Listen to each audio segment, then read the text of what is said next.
We are in an era of mass deception and propaganda like never before. The deception is so nonstop. And the funny thing is, when the pandemic happened, the formerly underground kind of truth started to emerge and gain some traction because people are sensing, this isn't adding up. A lot of the kind of truthers and the political pundits and outliers gained a lot of traction and built audiences. And I think many of us started to trust those people on the truther side because the mainstream media was so obviously deceptive. But what I'm starting to see now is like, wow, even a lot of the truther media space is also totally compromised. It's like straight up lies on the televisions. The compassionate, more wise side of me just knows those are people that are just have succumbed to trauma-based mind control. Now it's becoming so obvious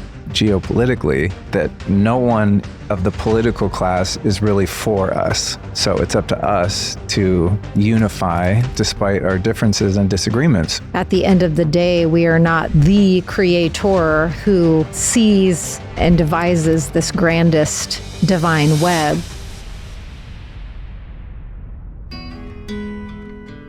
Hot damn. Jeez, girl. ready to go. Let's do this. 2026 in full effect. Oh, yes, indeed. Here we are, according to the Gregorian New Year. This is episode 648. The show notes and links and anything we talk about can be found at lukestory.com/468. Speaking of the fake-ass Gregorian calendar, is that what it's called? Gregorian? I believe so. I have decided that my new year is going to start when the real one starts. Whenever that is, I forget. It's later. There's a lot of different theories on that. In other words, you know the strange relationship I have with time, dates, calendar. Very much do. It's a struggle because I'm living in a different reality than 99.999% of the population. I think part of my confusion around this, well, part of it is probably smoking copious amounts of weed through my whole childhood. Didn't do my brain any favors.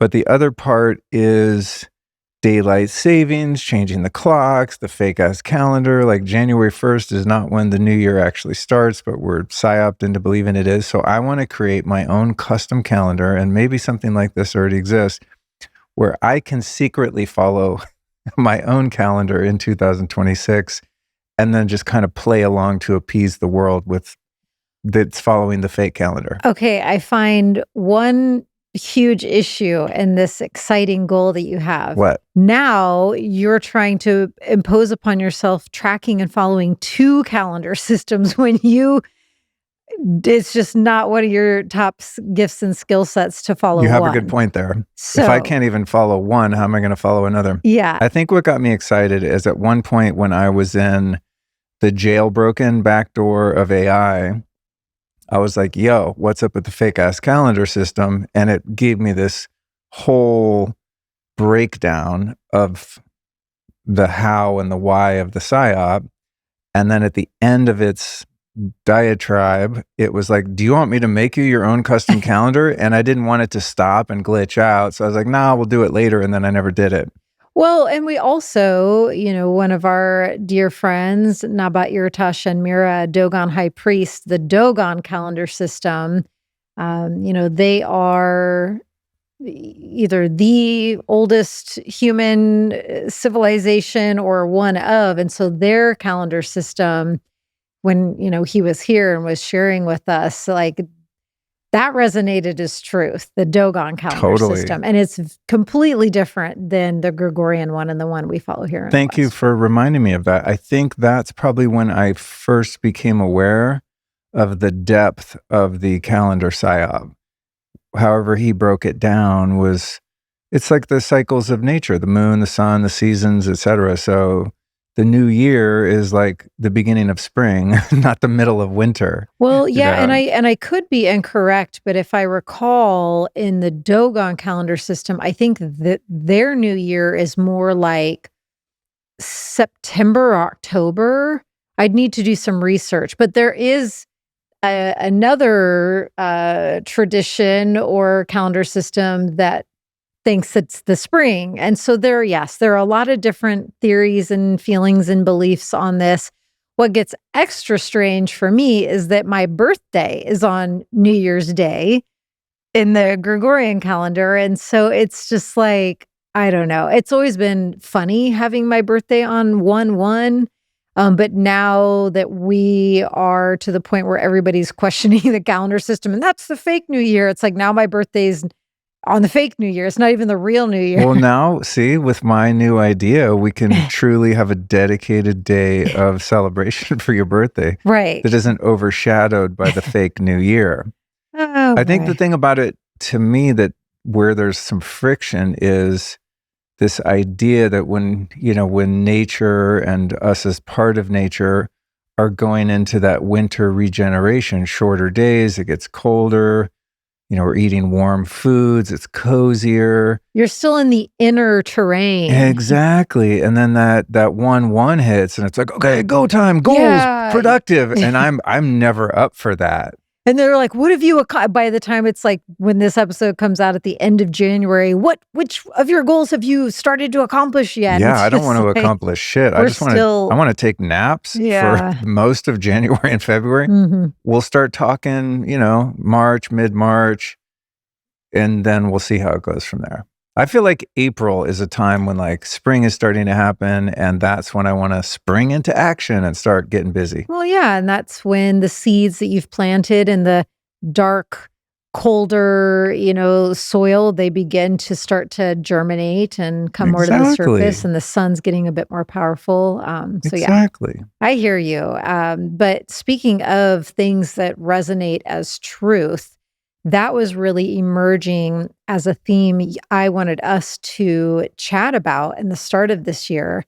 I think that that's going to be one of, if not the most imperative things for us to really focus on in this time, this era of just such swirling energetics and so many things going on. And I'm not labeling all those things going on as negative. And this is absolutely not fear mongering. I'm very optimistic. I'm super pumped about this year of the fire horse. I feel a lot of really cool electric inspiration energy happening. But amongst all of that, and this really deep scape of evolution that we are all in together right now, it's such a conglomeration of things.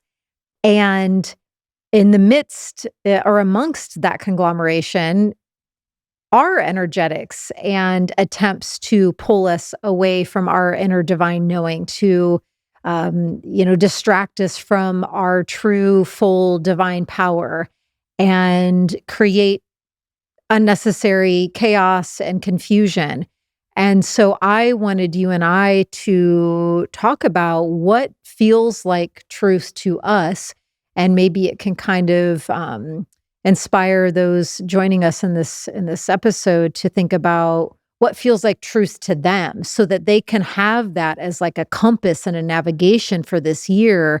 So if they do kind of feel swept up in a tornado of things going on, it's like, oh, right. I remember in January, I had this like list of 5 things that make me feel most centered and reconnect me back to what I know is true. And so, yeah, I was talking about the Dogon calendar. I mean, I reminded me of think that. discernment has always been humanity's weak spot, because I don't know about all of history. I'm sure indigenous peoples and ancient cultures relied on much more than the intellect to navigate their way through life. But in Western culture, in modern times, we're indoctrinated into scientism and intellectualism, where we make decisions and discern truth from falsehood using the intellect, which is, in my experience, I won't say for everyone, in my experience, is the least reliable. Yeah. Because the mind has filters of past experience, triggers, unresolved issues, traumas, hurts, pattern recognition. There's all these things that the mind does in an effort to protect us and help us navigate, but it's just not very good at it. So something that I've been really working on over the years to help me be able to feel into more think about what's true is just, clearing myself of distortion as it comes up, distorted ways of thinking, behaviors, things from my past that need to be addressed, things that I don't want to face today that need to be addressed in relationships, career, whatever it is, to just remove any identifiable distortion so that I can better rely on the inner guidance and that discernment and to use prudence. Because to your point, we are in an era of mass deception and propaganda like never before. And there's always been propaganda, probably since as long as there have been humans. But now with the digital age, because of the internet, because of our phones, this constant access to information, man, it's really easy to get swept up in drama that is either untrue or really has nothing to do with me and my life, right? It's like I can get sucked into the phone. I noticed this in 2020, 2021. It's like, wow, if I put my phone down, then I'm just chilling with my wife and the dog and life is beautiful. The phone is like a portal to so much information. And I would say the vast majority of that information that's accessible digitally is untrue and is meant to manipulate my attention, to get me to buy things, to get me to stay on apps, to get me to fight the wrong enemy, to cause division amongst us people that are, whether we know it or not, we're all on the same team, part of one big family. There are, so many people that have devoted their lives to, I don't know, figuring out the gaming and gambling systems in Vegas that are then now paid tons of money to figure out how to keep us, drooling and hooked on our phones. And I even saw something recently. He seemed like an expert in this arena, but he could even, he was like going over something with his son, with how the phone system and these app systems work. And he's like, okay, if you just saw an ad, scroll back one, then I guarantee you saw like a heartfelt video about a mom deer and a baby deer being hand fed from a lady off her porch. And then scroll back another one. I guarantee that's something that's supposed to elicit some sort of fear or anxiety. Scroll back another, and I guarantee it's something that gets this part of your brain activated that's more of the addictive. It's just like the systems at play to, kind of scramble the mind and highlight these areas that we most likely don't want to be the areas in our brain that are the most stimulated and activated. It's limbic system. Yeah, and so Hijacked. I do think that it's incredibly important. Again, like, this is not a fear-based thing. It's just in the broad scope of the web of totality, this is a really important area for us to be aware of and to know this isn't just, an idea of like, oh, this might be happening. Like it's pretty established fact that these are the things that go into the tech in our phone and these apps. And so thankfully I can feel the second that I've been on the phone too long for my system, for my central nervous system, for my mind. I can literally feel this very distinct feeling click into my brain. And it's hard for me to describe, but it's like I can almost feel the circuits short circuiting, or these areas in my brain getting like a touch too scrambled. And I'm just so glad this is where my sensitivities and attunement really are favorable, because I can feel the second it hits, and I put my phone away right then and there, because I can tell it's taking me into that territory of highlighting the areas I don't want running my system. You're fortunate. That's like someone who has 2 glasses of wine and can feel when they've had enough, versus someone, I've known people like this that might have that thought, but it's like, yeah, but 3 would be better. Well, if 3 is good, 10 would be better. And it's the same way with anything addictive, right? Anything that's triggering dopamine, that's causing a state change. I mean, there's a million things, both positive and maybe not so positive, that cause a state change, but you are very fortunate that you have that. I think sometimes when it comes to my attention being hijacked by tech, I don't notice it so much until I get the hangover from it later on. Like I might wake up feeling pretty good, and then I think, oh, I'm just going to check one little thing on Instagram. Next thing you know, 45 minutes disappeared like I was on a fucking UFO or something. Like I go into like lost time phenomenon. I go, how did that just happen? And then later that day, I'll be like, I'm a little more irritable or just easily distracted. I lost some of my motivation.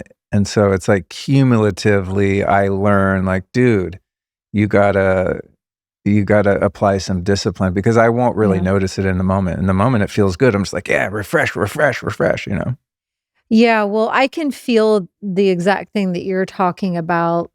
Like, let's say I get that cue in my brain and I want to think in real time. My mind and my brain right now. Thank you for that wisdom, communication, and that intelligence. Thank you, body. Thank you, mind. Thank you, brain.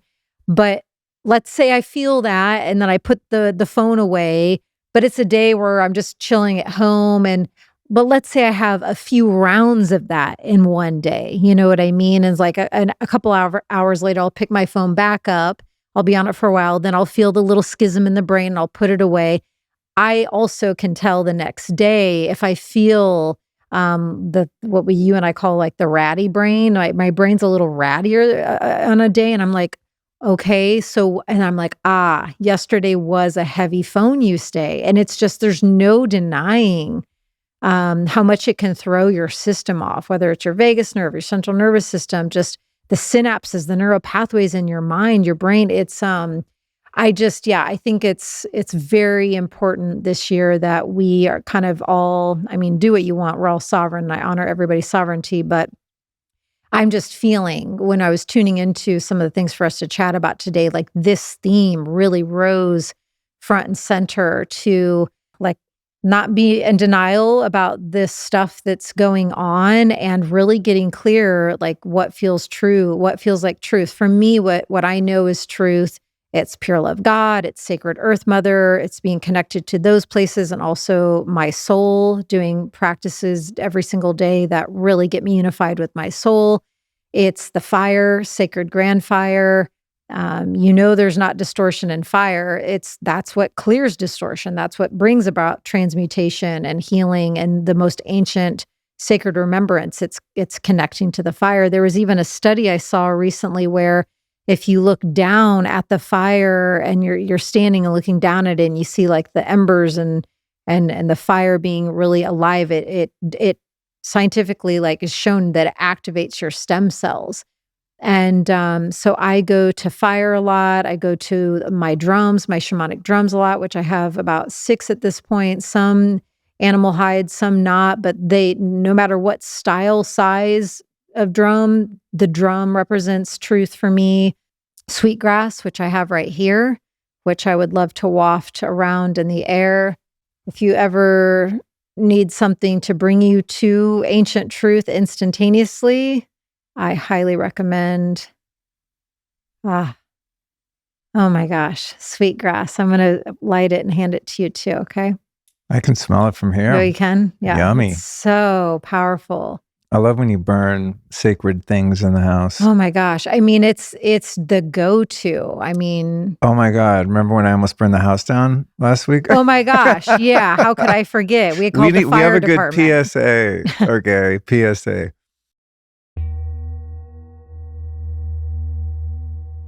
All right, I'm going to keep it real with you right here. Every January, I tell myself the same thing. I'm going to exercise consistently and put an end to those midnight ice cream raids.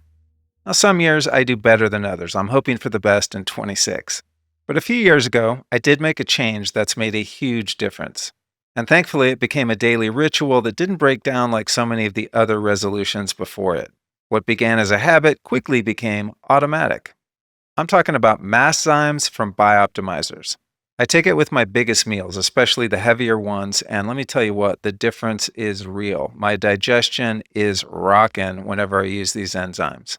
I don't get that post-meal crash, and I actually have energy after eating instead of wanting to lie down and disappear. And that's because Masszymes is designed to help your body break down proteins, fats, carbs, and even fiber. With 18 enzymes on board, your body actually absorbs more of the nutrition in your food. And that means meals turn into energy and momentum instead of heaviness and regret. Bonus score for all you listening, because for a limited time, you can get up to 26% off select Buy Optimizers products and bundles during the New Year, New You sale. So get those fingers tapping over to buyoptimizers.com/Luke. If you want more energy, better digestion, and a health ritual for 2026 that loves you back, my recommendation is to start with Masszymes. One more time, that's buyoptimizers.com/Luke now to save up to 26%. I've been burning incense, I don't know, most of my life. My mom used to burn incense when I was a kid. I like incense, right? So the way that I've always done it is I take the stick, I'm talking the stick incense, little thin piece of wood, like a long toothpick, right? And I just put it in a plant and like in the soil of a plant and let it burn there, because I've tried the little incense sticks and the freaking ashes get everywhere and it just annoys the shit out of me. And then I've had little pots too where I fill it with sand, and then I keep the incense in there, and I've never had any problems with fires or any kind of danger like that. Are you going to give the 2 important side notes? Yes, I think. Let me keep going. But Alyson is not really a fan of the incense in the plants. Important note number 1. For her own reasons. I despise that. I think it's just horrible, and it's janky and trashy and not good for the spirit of the plant. I don't like the ashes going into the soil. So that has been known for years. Yeah. So, you have the little cone incense, right? And then you have the sticks. Well, Alyson got some beautiful cone incense. I forget where it's from, but it's really lovely. And I had a guest coming over to the house. So I was like, ooh, put on some nice music, light an incense. And I couldn't find the little stand thing that the cone goes on. Important side note number 2, they're everywhere in our home. Yeah. And so I was like, well, Alyson's not around. So, I'm just going to go put this little cone in the plant in the living room, and it burns. It smells really nice. I forget about it. And then this is when the red siren, and the first red siren should have gone off. Alyson's not around. Yeah, alert, bad idea. Well, husbands out there will relate. So some of them. So, and then after homie left, which is another great story, Jan, he's not just a homie, the guy that built this house 25 years ago, we ended up connecting with in a really interesting way. So he leaves, and I'm like, oh, you know what? I should go check the soil of the plant, make sure everything's kosher. I go over there, I look in the dirt, the thing's burned off, everything's fine. I forget about it until the next day. So later that day, Alyson's like, it smells like chemicals or a fire. What is that smell? You smell it? And I'm like, yeah, usually she smells things that I can't smell because she has bionic smell, senses. And so I actually did. I was like, what the hell? And I'm looking all over the house. I'm like, I can't find anything. We think maybe the neighbors are burning leaves. Yeah. So we went outside, we're smelling around. Thought someone had a bonfire, and we had our door open for a bit. Anyway, the smell won't go away. And it's mostly centered around one zone downstairs in the house, down there. And eventually Alyson gets concerned because it's not going away. And, we opened the doors, we closed the doors, went for a walk, came back. I mean, it's not going away. No matter what we tried, the smell was only getting stronger. I should have started the story with this and then gave the punchline, which is it was the incense. Yeah. But anyway, then eventually she's like, dude, you got to do something. I don't feel safe, right? So I call the fire department, and they're like, no, you need to call 911. I'm like, well, nothing's on fire. There's just a weird smell. They're like, call 911 right now. So I call them, fire department gets here in like 2 seconds. 6 big dudes, like vets. I've been on the force 20 years. We got the fire chief. Got the OGs, right? I mean, these guys knew their shit. They're just like, brush me out of the way. Where's your crawl space? I mean, it's just chaos. They're like, I smell smoke. It's a fire. It's a fire. Yeah. I'm like, okay, stay cool. Thankfully, I'm pretty good at staying cool, even in situations where Cookie and I are sitting outside in our driveway. Yeah, it's a whole thing. Dude, these guys, they got all their sensors out, their heat guns, their cameras. I mean, they're like on the roof. They're looking in the fireplace. They put a drone up above our house. They got the drone, the heat-seeking drone. The neighbors were probably very concerned. It was like a military operation in here, okay? And eventually they just put up their hands. They're like, we can't find a fire in here anywhere. We smell the smell. Yeah. And also they were like, this is the exact smell when we go into a fire and extinguish the fire, the remaining pungent scent is the scent that's in your home and filling your home right now. And we cannot locate it. And that one of the OG guys, they were asking me because they knew how sensitive I was. They're like, "Are you feeling okay?" And I'm just like, "I'm fine. It's not like I need my vitals checked or anything, but I feel like a really scratchy throat. I do feel bouts of dizziness because the smell is strong enough." And the fireman himself, he was like, "I also have a scratchy throat. Like there's something going on in here and nobody knows what it is." And we all agreed that it was really around this one area. So we ended with, it's got to be something in the HVAC, right? Because there was no smoke in the crawl space, but there's smoke in the room, which means it has to be coming from one of the vents. So we deduced it to that. I couldn't get a hold of our HVAC people. And it just kept going. So anyway, we're just kind of waiting to call 911 again if it doesn't get better. Yeah, and they said, like, we're right down the street. Just call us if you need us. We'll come back. They also said, when you figure out what it was, please come to the station and tell us because we're baffled. I mean, these guys We've never seen this in 30 years. Yeah.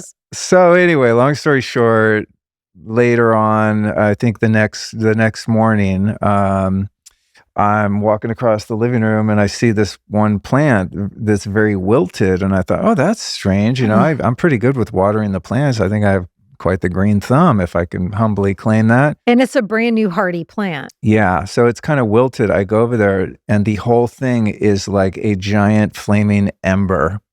All of the soil, it must have been made out of like wood or, it's like not normal dirt soil. And the whole pot is hot. It's like a clay oven. It's a clay oven, exactly. We could have made some biscuits or bricks or something in it.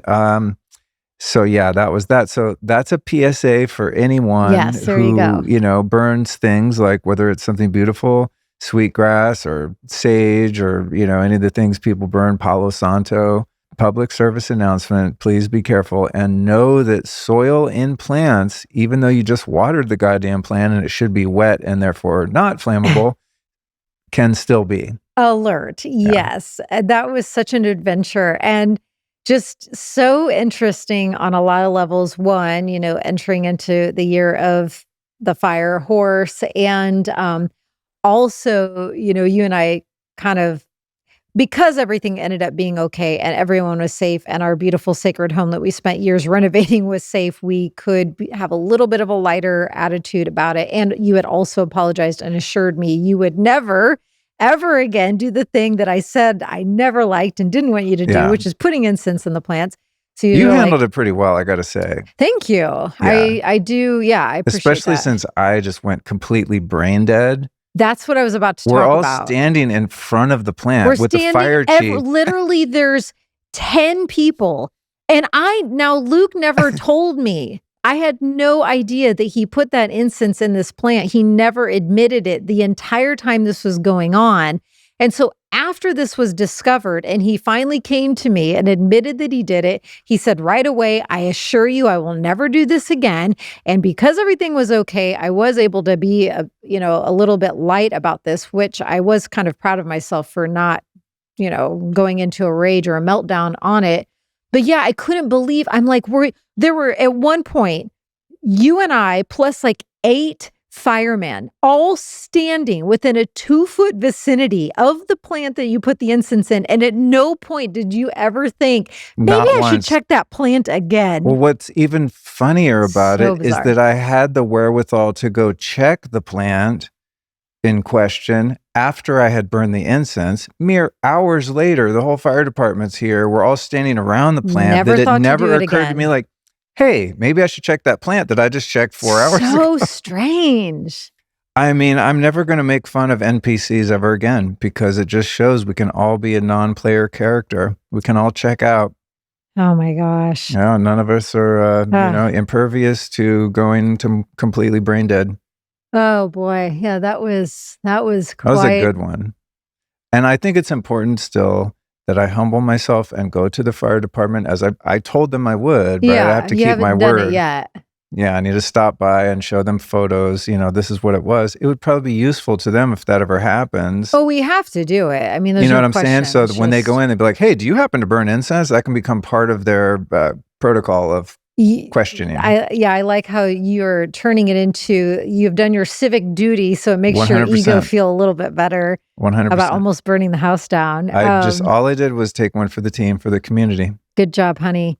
Anything else you want to add to the list, or ways that can maybe help, spark some light bulb moments of inspiration for people to gather their list of what feels like truth and true to them? For me, it's Yeah. like food and heirloom seeds is on the list for sure. What else you got? Yeah. Biological signaling of what you put in your body Yeah. is a really important piece. But I would like to piggyback on your mention of the fire, right? Of the elements. Just think about, I think about, say, I'm getting stressed out with bullshit that's not real, right? That is actually not true. Things I'm worried about in the future that doesn't exist. Like when the mind takes hold and I can't seem to get clarity around what is true and real. Going to the woods, taking a 40-minute walk through the trees, all of a sudden, looking at the sun, the clouds, maybe it rains a little bit, put my feet in the creek, jumping in the creek if it's safe to do so. And anything like that, seeing some animals going out in the front yard, feeding the deer. Of course, we're feeding them organic. Every time people feed the deer, they're like, that's not good for them. I'm like, do you want them to starve? Okay, we're feeding them peanuts and Well, good it's stuff. an established deer community out here that for many, many years, like this is it. I know. I know, but most people listening don't know. And so, when they just see this happening, I don't know what they're thinking. They're but either going to eat the food we give them, or they're going to eat Roundup lawns and atrazine grass from the golf course down the road. And also because this deer community has been here long before we moved here, this has been what it's been. This is the jam out here. Anyway, I digress. Being in nature, with nature, reminding myself that I am nature has an incredible way of diffusing the Maya that I was caught in, right? It's like, just think about it. Say you get pissed off, you have a confrontation with someone or a disagreement. We intuitively want to go for a walk, right? To like refresh your mind, look at the sky. Move the energy. Yeah, moving the energy, and also surrounding myself with what is true and real, which is the natural realm in which I exist and live, right? It's like, oh, wow, that oak tree's been here for 300 years. I'm going to go put my hand on that oak tree and just show it some love and appreciation. That's much more real than anything I could ever find on Instagram. Yeah, staying as connected to the elements and love, more important than ever. Yeah. Ever. Yeah. I mean, the deception is so nonstop. And the funny thing is like when the pandemic happened, the formerly underground kind of truther movement started to emerge and gain some traction because people are sensing, this isn't adding up. This doesn't make sense. So people are going to, some of the folks that were censored and now they're on Rumble and, these Telegram and alternative kind of sources of media and news, for lack of a better term. And so a lot of the kind of truthers and the political pundits and outliers gained a lot of traction and built audiences. And I think many of us started to trust those people on the truther side because the mainstream media was so obviously deceptive. But what I'm starting to see now is like, wow, even a lot of the truther media space is also totally compromised. So the discernment is more important than ever because it's like straight up lies on the television. So you think, oh, I'm going to go to the internet and like go down some rabbit holes and I'll find the truth there. And you'll find more truth there, but it takes even more discernment because even within the kind of truth or space, there's a lot of compromised people that have an agenda. When the layers get compounded, that's when there's a very high chance of just feeling like you're absolutely losing your mind and you start to feel so discombobulated that you don't know up from down. Yeah. That's when it gets super trippy at times, a bit concerning, and you might start to feel a bit lost. It's when the layers that you are trying to discern get compounded. Yeah. And so, because to your point, that is happening more and more, that's why I want to say for the 50th time, probably it's more imperative, more important than ever that we know what is truth for us, that we know what feels like truth to us, that we know what we can go to reconnect us to what truth is, like that top of list for Yeah. this year. I think a good barometer for me is if a message, and I guess I'm thinking more about, people we would go to as sources of truth, of sources of information, because we want to know what's going on in the world, even though it largely doesn't matter. What matters more is what's going on in your intimate relationships with you and your family and your home and your community. I mean, And trusting yourself and your intuition. but still, some of us want to know what's going on in the world. One of the ways that I discern between someone I trust or don't trust is the degree to which they promote unity amongst people versus division amongst people. And so if you think about radical leftists and liberals that everyone is like ragging on during, the COVID era, and then I think even many centrist people leaned more into, I say, the right side of things. That for you that you don't know, one's blue and one's red, Allison. Yeah. I'm just like, you'll find me in the But field of what love. I'm seeing is like, and I've never been either of those, so I'm just kind of like a refugee, I guess you could say, in terms of my political beliefs, because I don't believe in politics at all. So this is not lost on me ever, but the division is so obviously engineered, right? Because the enemy, for lack of a better term, exists above and outside of the left and right paradigm. So it's like when I see someone who's super right, super left, it's harder for me to trust them because they're either delusional or compromised, right? It's like if you're othering constantly, and I've done it myself, I mean, making fun of NPCs and maskers and whatever, right? It's like the compassionate, more wise side of me just knows those are people that are just have succumbed to trauma-based mind control, And right? that compassion in you is very alive. I mean, that is a very Totally. evolved area. I think when I'm judgy or divisive, I'm not really being serious.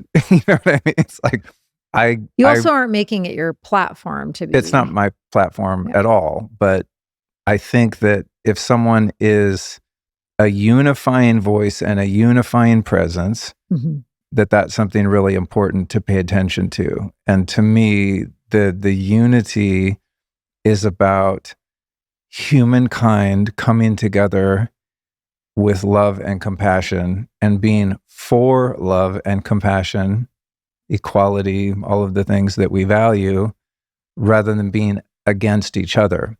Because we all want the same things. I mean, you could go to the most liberal, leftist, whatever home, and that family unit wants the same thing as your, militant, right-wing, like armed compound family. You know what I mean? It's like, we all just want to be safe, secure, and take care of the people we love, right? It's like everyone wants the same thing. We just have very different views about how we're going to achieve that.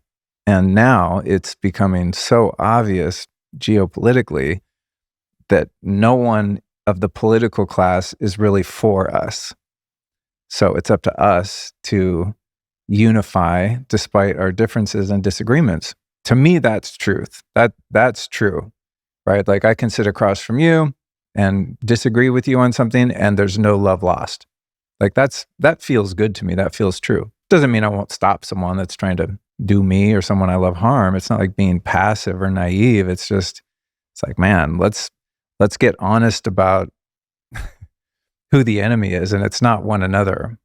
Absolutely. Yeah. Yeah. It's more, an honoring and respect and a veering away from what seems to be such a prevalent, at times mean-spiritedness, and more over into the lanes of shared humanity and kindness and empathy and sovereignty, honoring and respecting everyone's sovereignty, Yeah. because, yes, we are connected to aspects of God, goddess, but at the end of the day, we are not the creator who sees, and devises this grandest divine web. So, you know what I mean? It's Hmm. like, anyways, yeah, that's kind of a big rabbit hole. But that, what you were just sharing, elicited another thing that is an important truth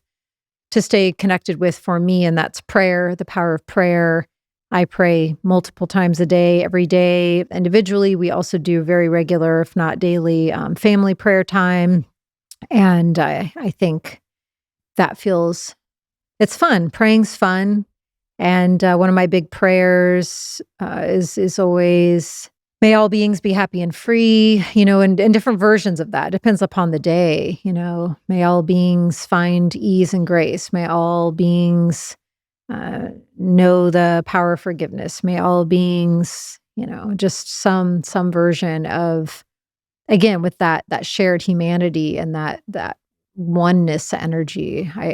I do want for all beings to be able to find their way toward those areas as much as they can, because Imagine if we weren't in bodies, how easy it would be to perceive, acknowledge, and know the fact that we are all of the same unified if field we of could just see the consciousness. energy fields of, Yeah. yeah. Yeah. It's crazy. I mean, it's like the gift of being in a body and being in a world of separation. I mean, it's the greatest gift ever because it's how we navigate through this world, but it's also, it makes it really easy to believe that you can harm or hate someone else Mm. without harming yourself. It's like, you're over there. I can be sitting here thinking all kinds of nasty stuff You look about like you. this, I look like that. You know You what I dress like mean? this, I dress like that. Yeah, or just deceiving people, Mhm. any of that, harming anyone else in any way. If we really could know that we're instantaneously doing it to ourselves, no one would do it. But it's just not the way we're designed. We have to see like the cause and effect kind of repercussions of it, and then maybe glean some wisdom from that over time. Like, wow, when I'm a jerk, it tends to come back to me. Noted. You know, let me be less of a jerk. Mhm. Yeah.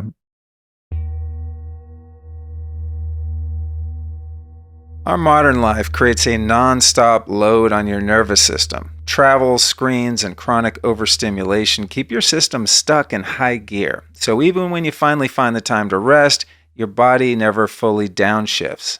And now with wearables, sleep scores, and constant biometrics, rest itself has turned into another stressful event.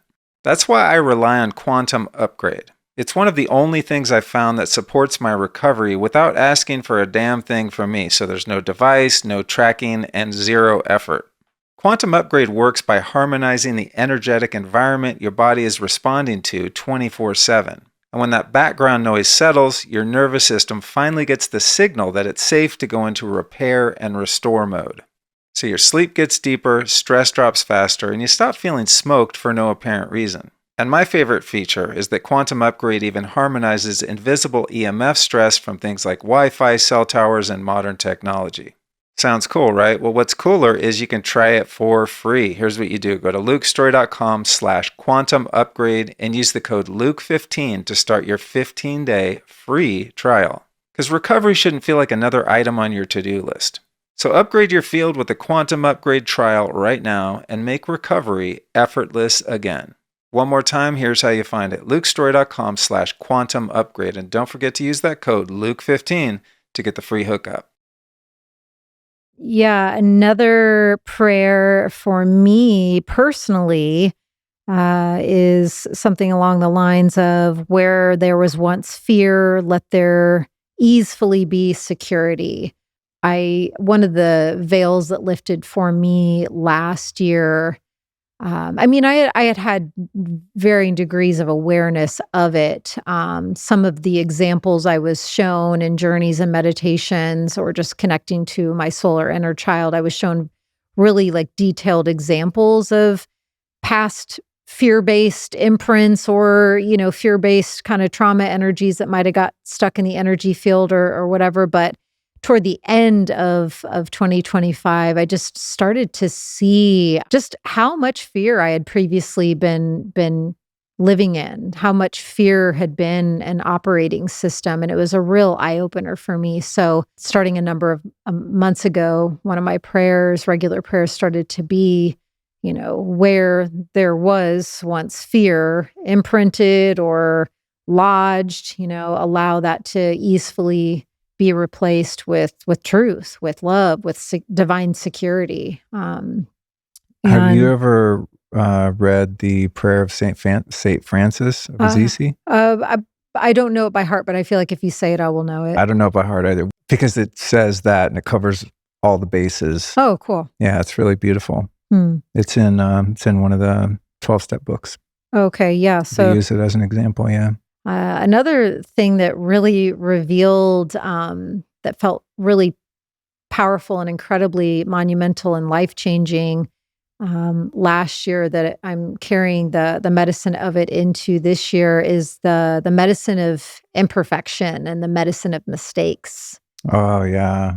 So I'd love for us I'm not really familiar with that because I don't really make them. Right, right. It never happens for you.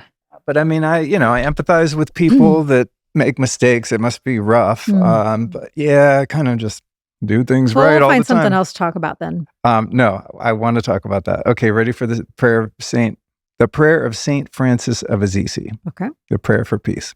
Lord, make me an instrument of your peace. Where there is hatred, let me sow love. Where there is injury, pardon. Where there is doubt, faith. Where there is despair, hope. Where there is darkness, light. Where there is sadness, joy. O divine master, I don't remember that part. That sounds a little hardcore. O divine master, grant that I may not so much seek to be consoled as to console. To be understood as to understand. I love that one. That's really good in marriages, by the way. To be loved as to love. For it is in giving that we receive.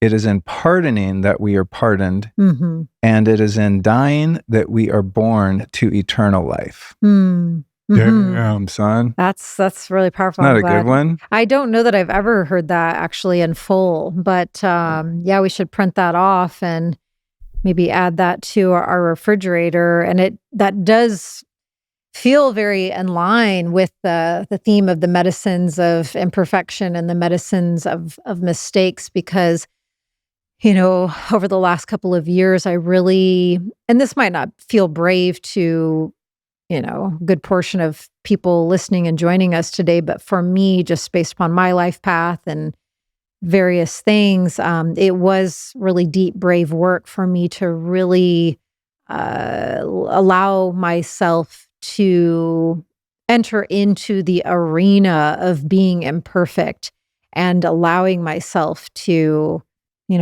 just be a more flawed human, that humans make mistakes. And, I definitely know I trust myself. If there's ever an error or mistake, I'm the first person to be like, oh, I apologize, my bad, and to go right into what's teaching, what's the wisdom, what's the medicine, evolving from it. And so, yeah, just popping the perfectionist mask off and allowing myself to really see that I don't always do things perfectly, and there, I in full transparency, I think there was a good portion of my life where I did want to view myself as pretty darn perfect. I think it was really scary and terrifying for me to, not view myself as that because of certain childhood things where, if I wasn't perfect, then it might be the demise of my life, my family, existing. And so it felt way too terrifying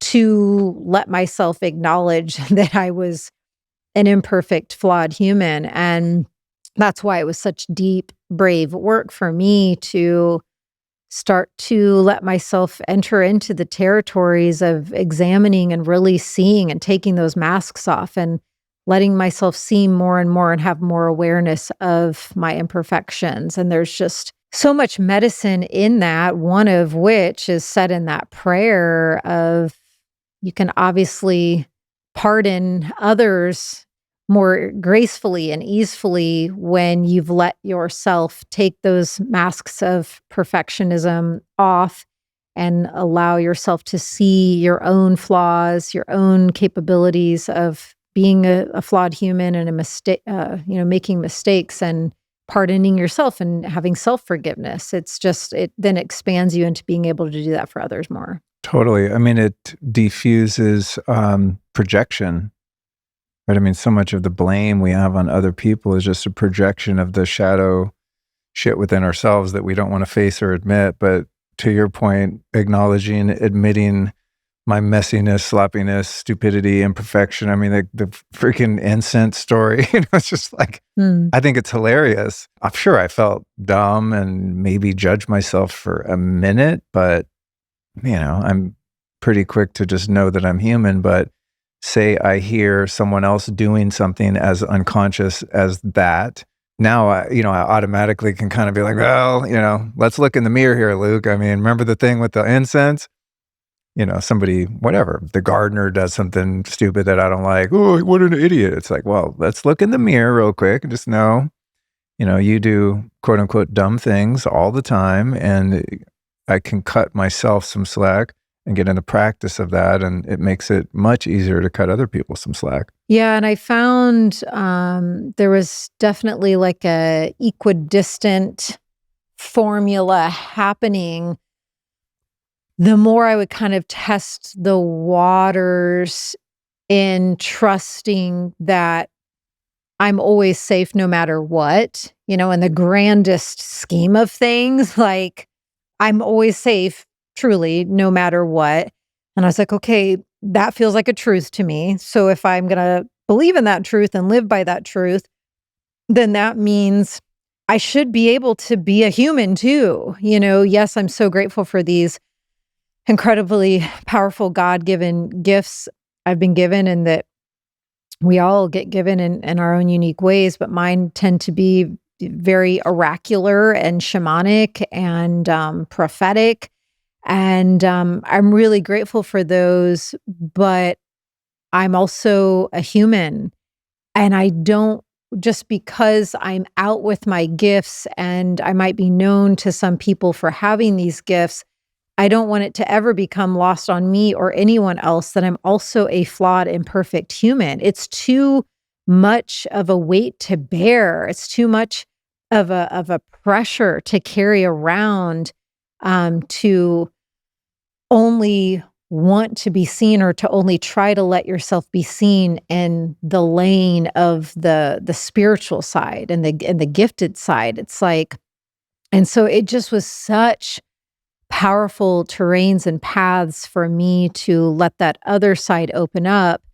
And the more that I was like, okay, if you're going to test these terrains and waters and you want to see if you're going to still be alive and still be safe if you make a mistake, then you got to do it. And so then I would make a mistake and I would see that I would still have people in my life that still unconditionally love me and accept me and know my heart and know that I'm an accountability, evolutionary kind of woman. And so it's just like, oh, she said something that was a little funny or did something that was a little awkward, but I guarantee she picked up on that, whatever. I noticed that the more I allowed myself to bravely enter into that arena, the more the veil would lift on my own self-awareness of my tendencies and patterns and flawed ways, my imperfect ways. Does this making sense? Like, I was just like, oh, wow. And then I would see glimmers of something that I had a tendency of doing that was a little wonky that I've probably been doing for a long time, but I only let myself be privy to that recently. And then I would let myself see my imperfection more. And then I would break. It was like this beautiful dance and cadence that started to open up. And I'll never forget when we were on one of our sacred pilgrimages, the main message that came through at the sacred temple, and communing with these divine beings, the message that came through loud and clear was, Alyson, leave the pressure at the altar. Leave the pressure here. Leave the pressure at the altar. And it just was repeated over and over and over again. And initially, when I was hearing this, I was a little bit surprised and a little caught off guard. I was just like, wow, of all infinite possible messages to come through, it's this one over and over again. Leave the pressure at the altar. But since that pilgrimage and since those sacred times and communings, I've just, almost on a daily basis, connected more and more dots as to why that was the thing I needed to hear. It's like, I'm allowed to be a human. I'm allowed to make a mistake, and I'm allowed to do that and not be crucified or chastised or canceled for that. Like, I think there's a difference if you're someone who repeatedly makes mistakes and errors and you don't take accountability, and you're growing the trauma energies on others and the trauma energetics on the planet. But if you're willing to take responsibility, I think there's something important in letting and taking these masks of perfectionism off more and letting us explore different ways to learn and not have so much pressure on ourselves. Yeah. I think that the people that I have the easiest time trusting are people that don't take themselves too seriously. Thinking of spiritual teachers, like when spiritual teachers are very serious, I can't trust them. Mm. They've got to be able to have a laugh at themselves for me to be able to believe in their perspective. And they feel down to earth. Yeah. They've been brought to their knees, I'm sure, and they know how to be humbled. Yeah, totally. It's one thing I always appreciated about Ram Dass. He would always be admitting that he was still neurotic, It's like, remember when I would first hear him talk about that, I'd be like, him? That guy has so much wisdom and so much experience, and he's had all these incredible, enlightening, revelations, and has traveled the world teaching all these people. And he's like, yeah, I maybe something to the effect. His thing was like, well, I'm more spiritually awake, but I'm still just as neurotic as I was as the Richard Albert professor. I was like, wow, that's cool. Like, I think he would talk about how he still bites his nails, and I was like, oh, sweet. I still bite my nails, like totally like anxious, nervous, neurotic person. And I would beat myself up for that. Like, I've been meditating for decades. Like, why am I biting my nails like a scared little kid, or something on a roller coaster? And it's like, well, life is a roller coaster. And maybe that's one of the ways that I self-soothe and cope. It's gross. I don't like it. But, hearing someone that I respect kind of admit to their imperfections gives me more agency to acknowledge mine and love myself despite them, Yeah, I want to be able to change my mind. Like, I want to be able to do these episodes with you and, have a take on something. And then maybe after processing it out loud with you in the episode, I don't know, maybe a week later or a year later, I'm like, you know what? Actually, like, I've evolved since then. I've had experiences that have shaped me differently than I was molded that particular day. And I wouldn't, stand by that exact statement. I want to be able to to grow and to change and to learn. It's the whole point of us being here. It's like, my good Lord. I think some people get locked into certain perspectives when they build a brand and identity around that. It's like you can't really flip-flop because you'll say you're like the keto person or something or whatever. That just came to mind. It's like, and then some time goes by and your whole brand is like the keto dude, and then you change your mind, right? how are you would have to rebuild your whole thing, especially when there's money attached to, I'm thinking of like personal brands, influencers, spiritual teachers, thought leaders, etc. It's like if you've tied your horse to that post and then you decide you want to move the horse and everyone is also very invested in you being tied right there, it's difficult, problematic. You got to reinvent yourself. So it seems like a lot of people I sense that they get kind of put themselves in a lane and then they evolve, but they don't really admit that they've evolved or changed their mind because it would be detrimental to the foundation they've built as a brand or a persona. Wow, man, that literally like makes me feel so constricted and brutal. Literally hurts my heart and makes my breath get tight and short. Yeah, I'm just so grateful. I've allowed myself to reinvent myself countless times this lifetime. I mean, I'm even entering in where I'm finally my website's been out of date and not edited in like 5 or 10 years, and letting myself get new pictures and come back out in the world again and maybe get a new website template put up. And it's like, I'm coming out as a completely different human and different titles to try to describe, who I am. And are you still going to go with the trad wife sourdough mama? Yeah, right. And nothing against that. I love sourdough. I love sourdough. Me too. But a little too much. It was interesting when you're talking about other teachers that lean into what we're talking about. I just happened to find the same day that this light bulb went off, I was like, oh, I'd love for us to talk about medicine of, making mistakes. I think within an hour of noting that, I opened my email and I get these kind of daily Buddhist emails. And this was the one that came in. It said I'm going to restart that because I loved how they put this.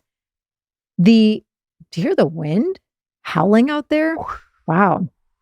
Great sound effects. Yes. It's a good buildup to your discovery. It says the stumbling toward enlightenment. That right there. The stumbling toward enlightenment phase of Zen practice is about learning from our blunders, misunderstandings, doubts, and misgivings.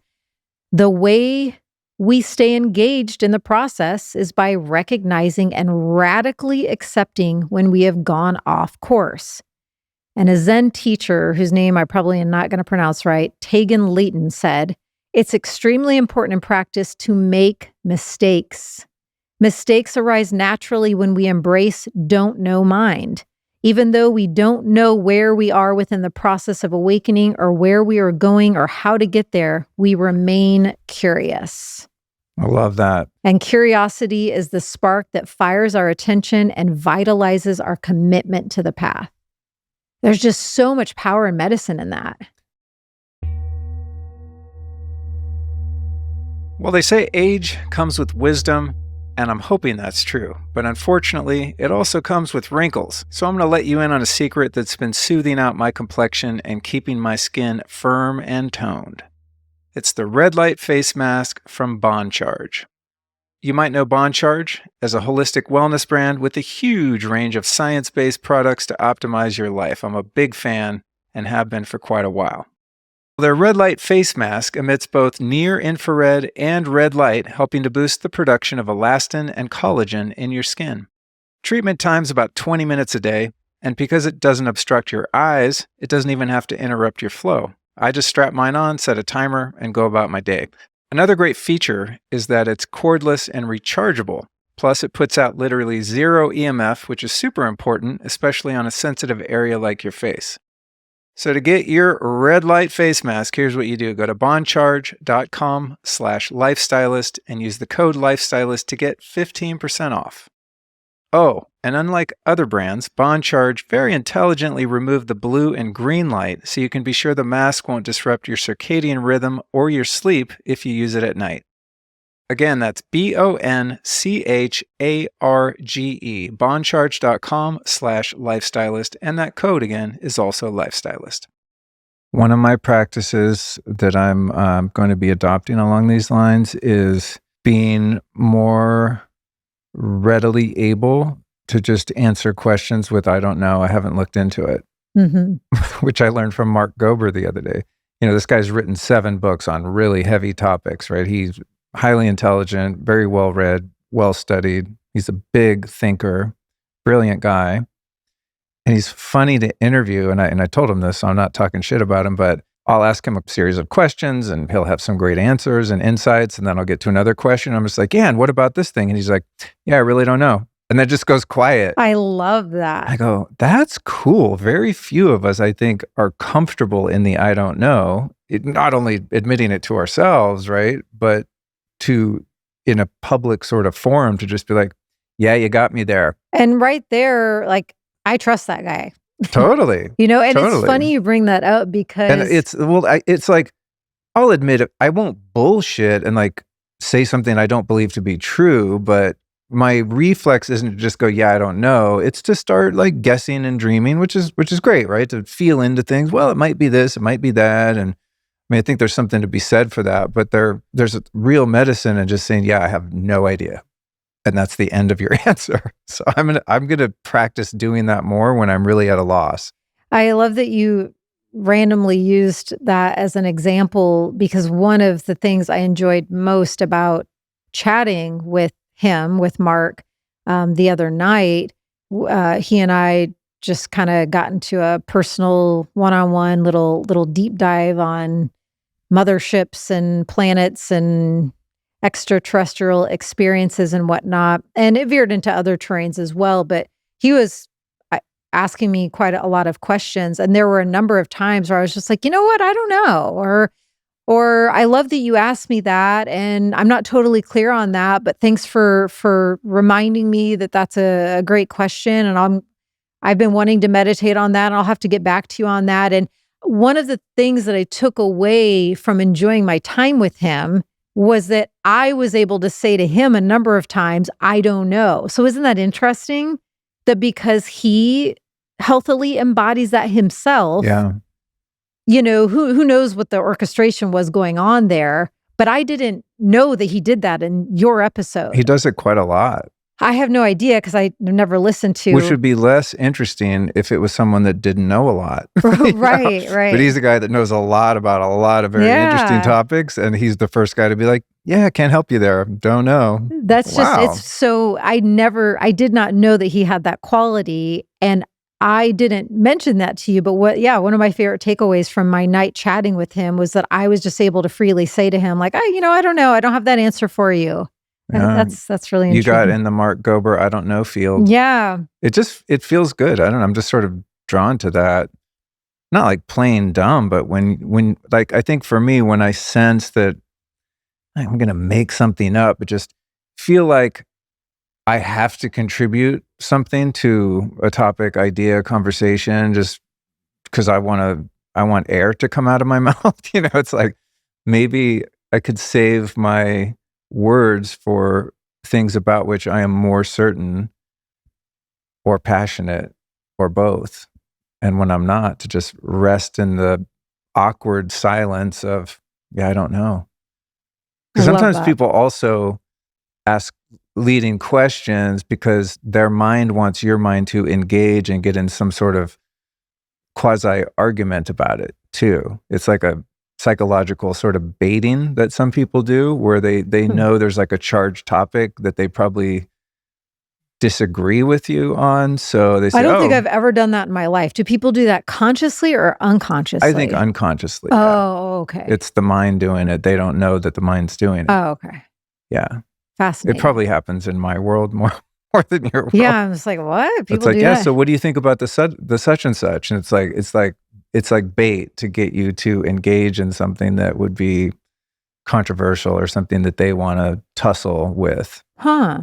I mean, I'm pretty good at spotting that and just go, oh, no, thanks. I don't, it's not No a topic. thanks. Yeah. I mean, imagine like a situation, you're visiting your family back home and you're at a family dinner and you got the one uncle that you don't share a worldview, and they're like, so what do you think about the new da-da-da, right? Oh, so it's like a pain body thing almost. Yeah. Oh, that kind of thing. Got it. So I don't know is also a really good way to bow out of the dance of projection, conflict, baiting, whether it's conscious or not, which I would argue that it's probably largely unconscious because no one wants to fight consciously. Now, there is one nuance before we go on to another topic. I want to get your take on this. And this is going to be one of those where bear with me as I try to explain this. In this theme of the medicine of imperfection and the medicine of making mistakes and taking off those tight, crusty masks of trying to be perfect, what are your thoughts, though, around, because I don't know, is there such a thing as giving yourself too much leeway to explore this? Because you don't want to be going around harming people either. You don't want to be exacerbating, like I referenced before, like the trauma energetics and the pain body projection. Yeah. So it's like, how do we dance with this where we want to be a free, flawed human who's also been given spectacular God-given gifts? We want to have that balance. We want to be in the dance. We don't want to feel like we have to, wear this pressured cloak of, not being able to be perfect. But we also, I would like to think, we also don't want to be going around just like hurting and harming people in this quest to allow ourselves to be imperfect. Totally. Well, you alluded to it earlier in, I think you used the word accountability or responsibility. Both. Right? It's like, say I light the plant on fire and then, let's say. and then, I just acknowledge, yeah, I made a mistake. If I keep doing that, that's a problem, right? I mean, that's a silly example that didn't really hurt anyone, but it could stress you out. If I kept doing that, we'd probably have a problem in the house, Luke, you did the goddamn plant thing again with the incense, it's like, okay, so again, like very superficial example, but it would never even cross my mind to put an incense and a plant in our home ever again, right? Because I acknowledge the mistake. Part of the acknowledging the mistake and forgiving myself and giving myself some grace, even though I might have been a little embarrassed, we'll probably be even more embarrassed when I go to the firehouse and admit what happened. Show them the picture of the plant. But it's the idea of making amends, right? It's like, I always go back to these base principles. Many people, I think, like I used to think making an amends is like saying I'm sorry just to get the blame or get someone off my back. Oh, so sorry about that. Sorry about that. An amends is actually mending something. It's repair, right? It's fixing something, which for me means that I'm changing. So if you come to me with something, hey, honey, when you do this and this, it sort of brings out this feeling that I don't really like. Could we find another way to do that thing? Amends means I'm going to go within and take personal responsibility and accountability. Not blame myself or condemn or shame myself, but then make choices that prevent that thing from happening again. It's like we have to change in order to keep the embracing imperfection going. That's the way I look at it with my own self. It's a personal inventory.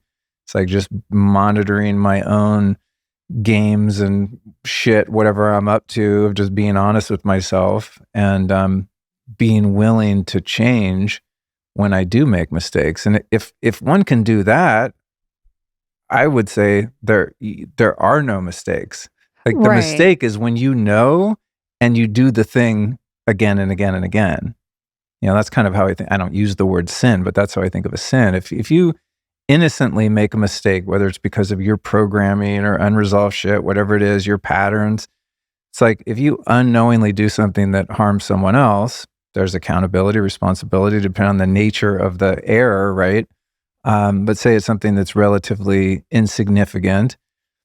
The sin is knowing that you made the mistake and then just like, I'm going to do what I want. You know what I mean? Just keep doing it. Like if you don't learn from the mistake, then it becomes a mistake. But if it becomes grist for the mill, if it becomes a tool that I can use, like, wow, okay, I know what happens when I touch the hot stove. Now, I'm not going to do that anymore. Then touching it wasn't really a mistake. It was actually a learning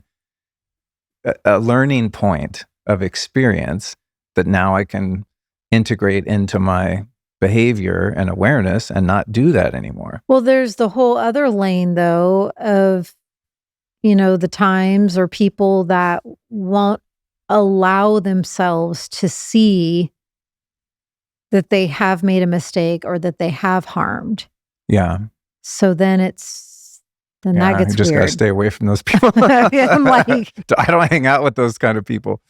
I have, and I used to be one, that's how I'm pretty good at spotting that. But yeah, I mean, I think when someone's very mind identified, ego identified, borderline narcissistic or full-blown narcissistic, they seem to lack the capacity of self-honesty and self-awareness. right. So even if they admit to a mistake and try to get the heat off and apologize, but then they don't change their behavior, that would be an unsafe person to me, with whom I would have to, establish some level of boundary. And that's how you kind of learn people, right? Life tests us all, and you can see people around you failing life's test by not learning from the mistakes they make. Hmm. Another thing that I've really been exploring, and yeah, it's also in a very different vein of things, been a very fun adventure realm to peer into and to walk more deeply into, is expanding capacities for blank. One thing that I realized coming out of last year, it's like, okay, knowing where my capacity is at for crawling in the darkest cave ever, very strong capacity, check. Knowing what my capacity is for resilience when you think you're losing your mind, very strong capacity, check. It's like there were a lot of areas in life where I realized, okay, I've put in a lot of deep work here. My capacity for these terrains is hardy, robust, and full. So a lot of check marks got put in place. So then having the awareness of that got me really curious of like, wow, what is my capacity for joy? If there's a spectrum of joy, just that one feeling, from very light, minimal joy to just like the most full on ecstatic bliss, exploding level of joy. Where am I at for my capacity and threshold for experiencing joy?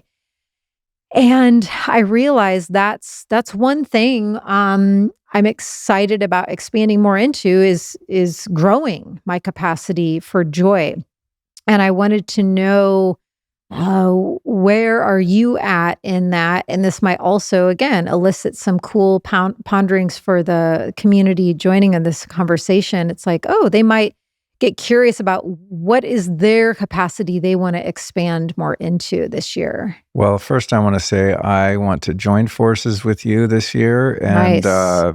expand my capacity for joy. I think we touched on this a little bit in the last episode we did. I Oh, was referring to the Gay Hendricks book, the Big Leap, and he talks about the upper limit, right. right? Where it's like you hit this certain threshold of bliss, joy, happiness, contentment. And it's like there's a part of the subconscious that won't let us break through to that. And that's something that's definitely been the case in my life. So rather than, yeah, it's like, okay, I can put up with a lot of pain. Like I have a pretty high threshold for mental, emotional pain, maybe not Yeah. so much physical. I think women tend to be able to handle more physical pain. Maybe it has to do with the capacity for childbirth. But on a side note, I've asked, I don't know, countless numbers of body workers, when I'm like, it's too much. I ask them, I'm like, who's tougher, men or women? 100% of the time, they're like, oh, women, 1000%. Men are such babies with physical pain. So it feels good to be resilient, right? When life just hits you and you can bounce back and, dust yourself off and get back up and keep going. I think I have that pretty well down. And I also have fewer of those experiences because I'm learning from my mistakes, right? But I do think I have a lot of work to do in terms of just allowing myself to be happy. Yeah. Sometimes I'll fill out a questionnaire. I think I did it the other day for the network spinal analysis. And it's like, a scale of 1 to 5, multiple choice answer, 1 to 5, how happy are you? I'm like, should be a 5 out of 5, right? And I'm like, I don't remember how I answered, but if I was really honest, generally my whole life, I was maybe a 3. It's like, why? Yeah. What is up with that? What do I possibly, my life is so blessed, right? Especially from where I came from. Yeah, like where and why is that governor on your Exactly. happiness? I think that's really, really important that you raise that. Yeah.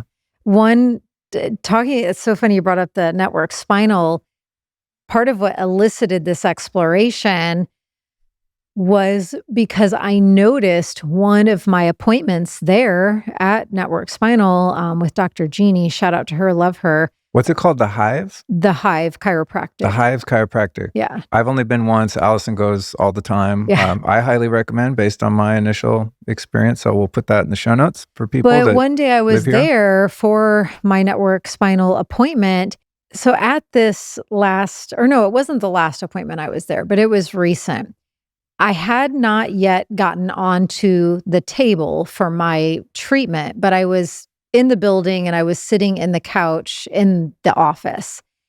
And out of nowhere, I just had these waves of ecstatic bliss that were starting to open up inside of me, and they wanted to be expressed. And I could feel them welling up.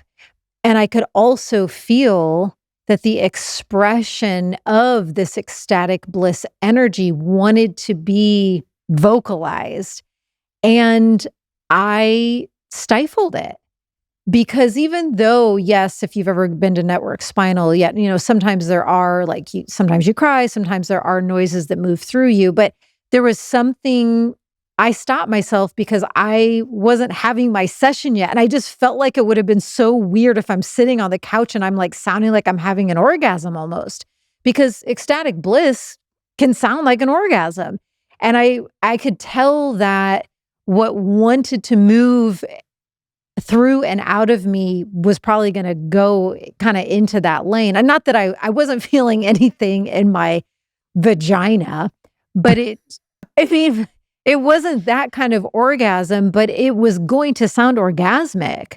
And I could tell that these waves were wanting to be vocalized and be like, just, I was riding these waves of bliss. And I put a governor on it and I stifled it and I suppressed it. And I was just like, oh, probably, that would be a little weird. But after that, I was like, you know what? Darn it. I wish I had been courageous enough to just let that move. If there's ever a safe public place to let that energy move, it'd be in the Network Spinal office, and it would be with Dr. Jeannie.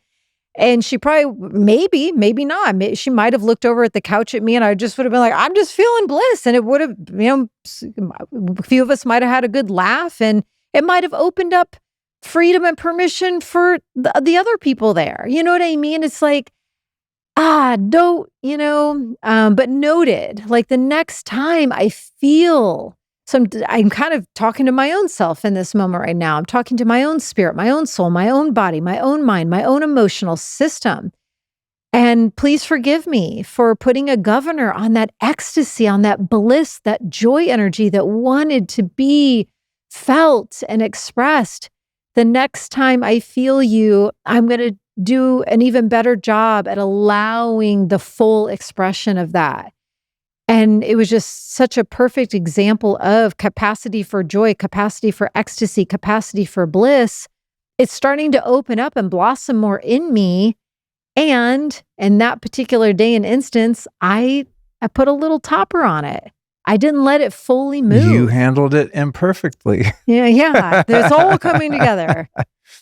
That's cool. Well, I want to give you full agency to express whatever and however you ever need to. Well, I do with you. I mean, I'm around here squeaking and honking and making weird noises, and I am fully expressed with you in the house. You are the best soundtrack ever. But I think it's more maybe in the public arena, like wanting to find more of that freedom there. And like, who cares? Like, I don't know if anybody looks over, it's just like, I'm just having a wave of bliss. Like, fuck it. Who cares? I don't know.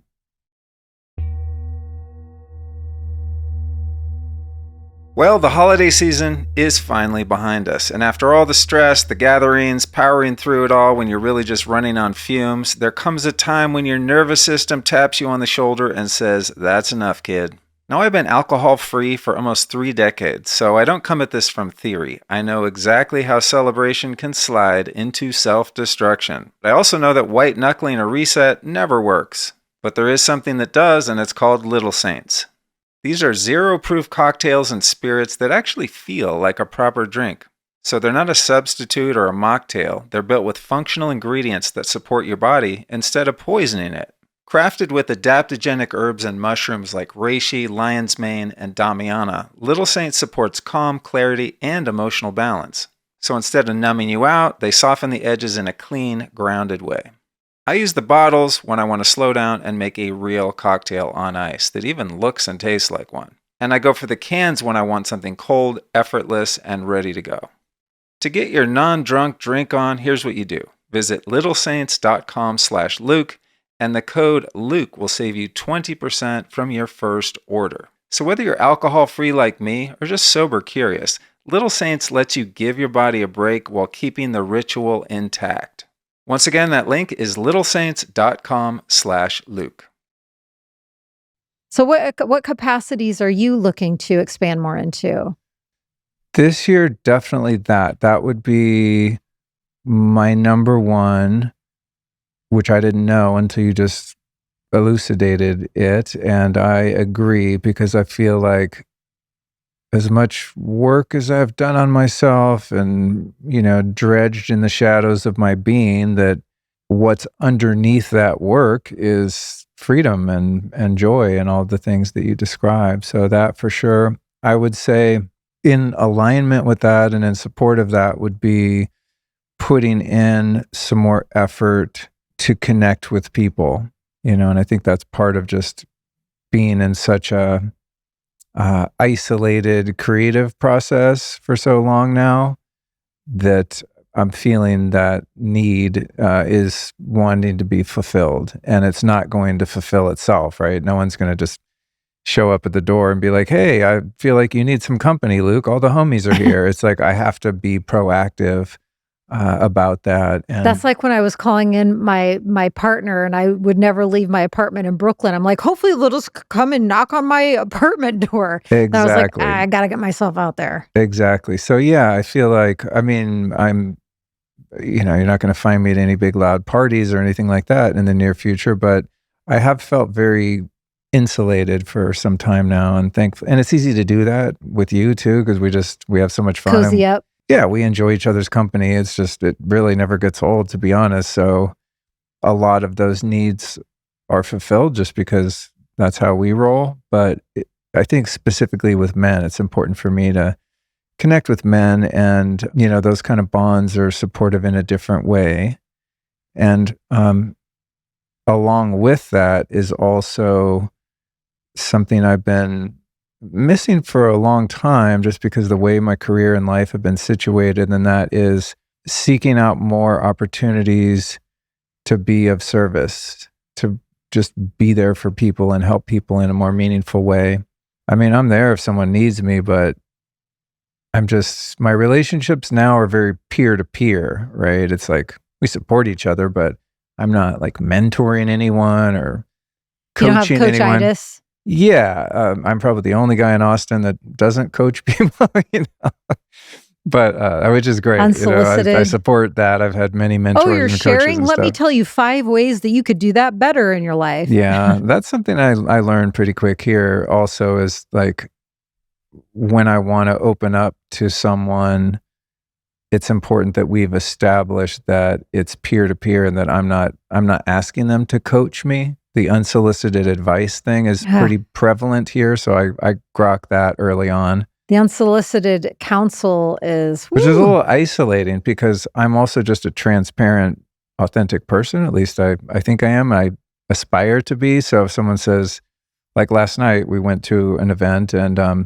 was having kind of a tough afternoon. My tinnitus was acting up. I wasn't feeling particularly social, and I remember driving over there, and I was like, okay, if someone asks me how I'm doing, I'm just tell them like, yeah, I'm kind of off today. I just had kind of a rough afternoon. By the time I got there, I was in a really good mood and I was happy to see people. So when people ask me, how are you? How have you been? I was like, I'm awesome, because I was by then, but I would be a little bit discerning about how honest I would be based on someone's Mm. capacity to just be present with me Oh, and not try to fix me God. or coach me or Hallelujah. to have like their ejac, their ego hijack them and be like, ooh, here's an opportunity for me to talk down to him. And And just prove how smart I am and the yeah, wisdom that I carry too. And yeah, that kind of thing. But yeah. I've also navigated my friendships, and my close guy friends don't do that.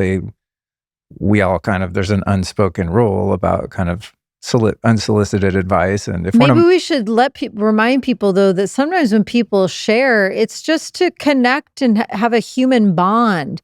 You're just sharing for common ground. Just because someone's sharing doesn't mean that they're seeking advice or help or support or counsel. absolutely, Oh my that's gosh. that's that's an important distinction, especially for any men listening or watching that are in a relationship with a female. That's a really important part of holding space. And the glue and stability of a relationship is, I think, especially with the feminine, it's most of the time, in my experience, it's just being present and attentive and allowing whatever needs to move through, even if it's joy and ecstasy, right? So what I do, not just in our relationship, but in other relationships, say it's a homie and he's like, oh man, I'm going through this financial stress or this or that, is I do my best just to listen. And then if I feel like I have some intuition or wisdom or solution coming to mind, I'll just ask them like, hey, do you want some feedback on that? Or do you want any ideas? And I ask for permission, in other words, rather than proselytizing or preaching to someone, just because I don't like when people do that to me. Can't stand So it. when that happens to me, then I'm like, okay, I can't go to that person and share my experience because they can't resist trying to coach me. you know? So I'm just like, Yeah. okay, I'm just going to always tell them like, oh, I'm doing great. Totally. It's like I'm not looking to get parented. I'm do a very good job attending to my own inner Yeah. child, reparenting myself. I trust my own wisdom, counsel within. Like I'm sharing just to share. I mean, I'm sure also sometimes, I like to think a lot of the time, it's coming from a place of care and love. They're like, ooh, I sense a struggle. I want to help solve your problem. But again, to our previous discussion, when the person isn't aware that every time you're going and sharing that they're having that reaction or response and they can't, there's never a light bulb that goes off after you leave the conversation. They aren't thinking to themselves, oh, you know what? When Alyson was sharing, she was probably just, like wanting us to have a beautiful connective time together as women. She wasn't seeking my counsel. Noted the next time. Because then, Yeah. it's like exactly what you're saying. Then you note to yourself every time I go, that person's not getting the clue that I'm just talking to share with them. I'm not looking for their advice. Another preemptive thing that I do sometimes is if I have something that I want to share and just work through, and sometimes just verbalizing, articulating something that I'm struggling with, I arrive at the solution from just not withholding it. And the Exactly. loneliness, which is a huge topic that I'm very immersed in for the past couple of years with the book and everything, is I don't want to feel alone and I don't want to be inauthentic. So sometimes what I'll do is say, yeah, you want to hear what's going on? They're like, yeah, what's going on with you? I go, okay, well, I'll share with you, but I'm not looking for any advice. I I say that respect your too. wisdom, but like, is it okay if I just share and just share so I can kind of unpack what I'm going through without getting feedback? And I mean, I think most people would be like, oh God, yeah, it's a polite way to say, hey, this is the dynamic that I would like to kind of establish in this moment right now. And then sometimes once I get through that, then I'm like, actually, do you have any feedback? Do you have any experience with this particular issue? And then I'll open it up. Yeah. But I think a lot of this, social dynamics are just about communication and just being willing to be, brutally honest Hmm. and just state my needs and honor other people's needs. It's Yeah. a lot of it is just communication. It's Yeah. just getting Clarity, you and transparency. your intimate group of people used to a certain sort of rhythm and formula for how you like to relate. And we all have a right to relate how we want to. And there's going to be people that don't like to relate like that. And God bless them. I'm going to find someone else that likes to relate on the level that I appreciate. Amen. Well, can I add one more thing about the imperfection? And then I want to add one more thing. Okay. And get back to the capacity for joy. Yeah. Okay, perfect. Going back to the imperfection thing, something that came to mind was accepting and embracing my own imperfection and making mistakes. We talked about how it helps me have empathy and compassion for other people when they make mistakes, provided they're making, putting some effort into evolving so they don't keep making the same mistake, especially if it involves me. But what I've noticed in your leaning into this is your adaptation energy is going up, where not only with, say, I make a mistake or you make a mistake within yourself or someone out there, but just situationally. And I have a great example of that. The people watching and listening won't know this, but this is our third try at this podcast today. Dude. Because our audio failed. So we went about 30, 40 minutes and Jared's like, the audio's not working. We went back and looked and we only got the first 10 minutes, which means like we have to start over. So we rearrange, we update the software. We're like, oh, God damn it. I mean, it's not going to be spontaneous if we say the same shit we just said. And then it happened a second time. Thankfully, we were only like 10 minutes in. And then we had to pull the plug and like change all the gear and stuff like that. But I was kind of just observing you. Okay, like, is Alyson going to get weird right here? And, because full diva mode, throw the mic. Yeah. And because I have a pretty easy time just surrendering to those little inconveniences and just trusting that it happened that way for a reason. And I think sometimes you'll get caught up on things like that. And I was observing you. I was like, damn, that's pretty cool. She's just rolling with this. And what's even cooler is that I think when we started the third time, we were kind of warmed up and it was a bit more lively. Just objectively, I think if we had done the first one, it started out a little bit flat, just because, I don't know, our energy, we kind of, what do you want to talk about? I don't know. Just, I could feel it when we started. It was a little less passionate, and then by the third time, I was like, all right, let's do this shit. If we're going to do this, let's try and offer some value to the people listening. So it's just another one of those examples of how acceptance, surrender, accepting the imperfection of even just life circumstances as it unfolds, there's a trust in that if it's happening, this is the way it's supposed to be.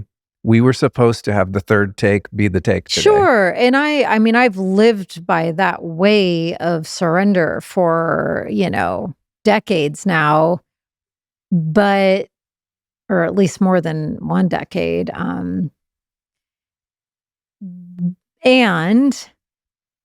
What's interesting, and thank you for the compliment. I received that. Well, also, I'm going to add to the compliment. I think why I was kind of clocking it was because you requested that we start these conversations at 12. Exactly. Because for a number of reasons. And so today I was like, don't be late, Luke. Like you agreed 12. I was maybe up here at 12:03, 12:05. I was a little late, but pretty good, ready to go. I didn't even notice that. Because I really appreciate you taking your time to share these conversations with me. I mean, I need someone to talk to, right? I can't just sit here and do a solo cast where I'm looking at the camera. I can't do it. It's too awkward. But the funny thing is, we ended up starting at the old time. Yeah. Well, that's what I was about to say. She's rolling with it. Cool. It's like the both and thing. Yes, I fully trust. It's like, who knows, right? There was something one of us said in the first take that was whatever weird, would have been a pain in the ass. So, who knows? Who knows why it was all mapping out that way, that take one and take two were fails. I trust in that wholeheartedly. And just in a more earthly construct of things, yes, the only, little bit of constriction I might have had was the fact that I don't tend to like to go as long in these episodes as you do. We had just quote unquote wasted an hour of recording and energy. And as Cookie is doing right now, staring at Jared wanting food. One of the main reasons that we started an hour earlier is so that she doesn't start to go into dinner freakout mode, which is super distracting, not just for us, but for Jared too.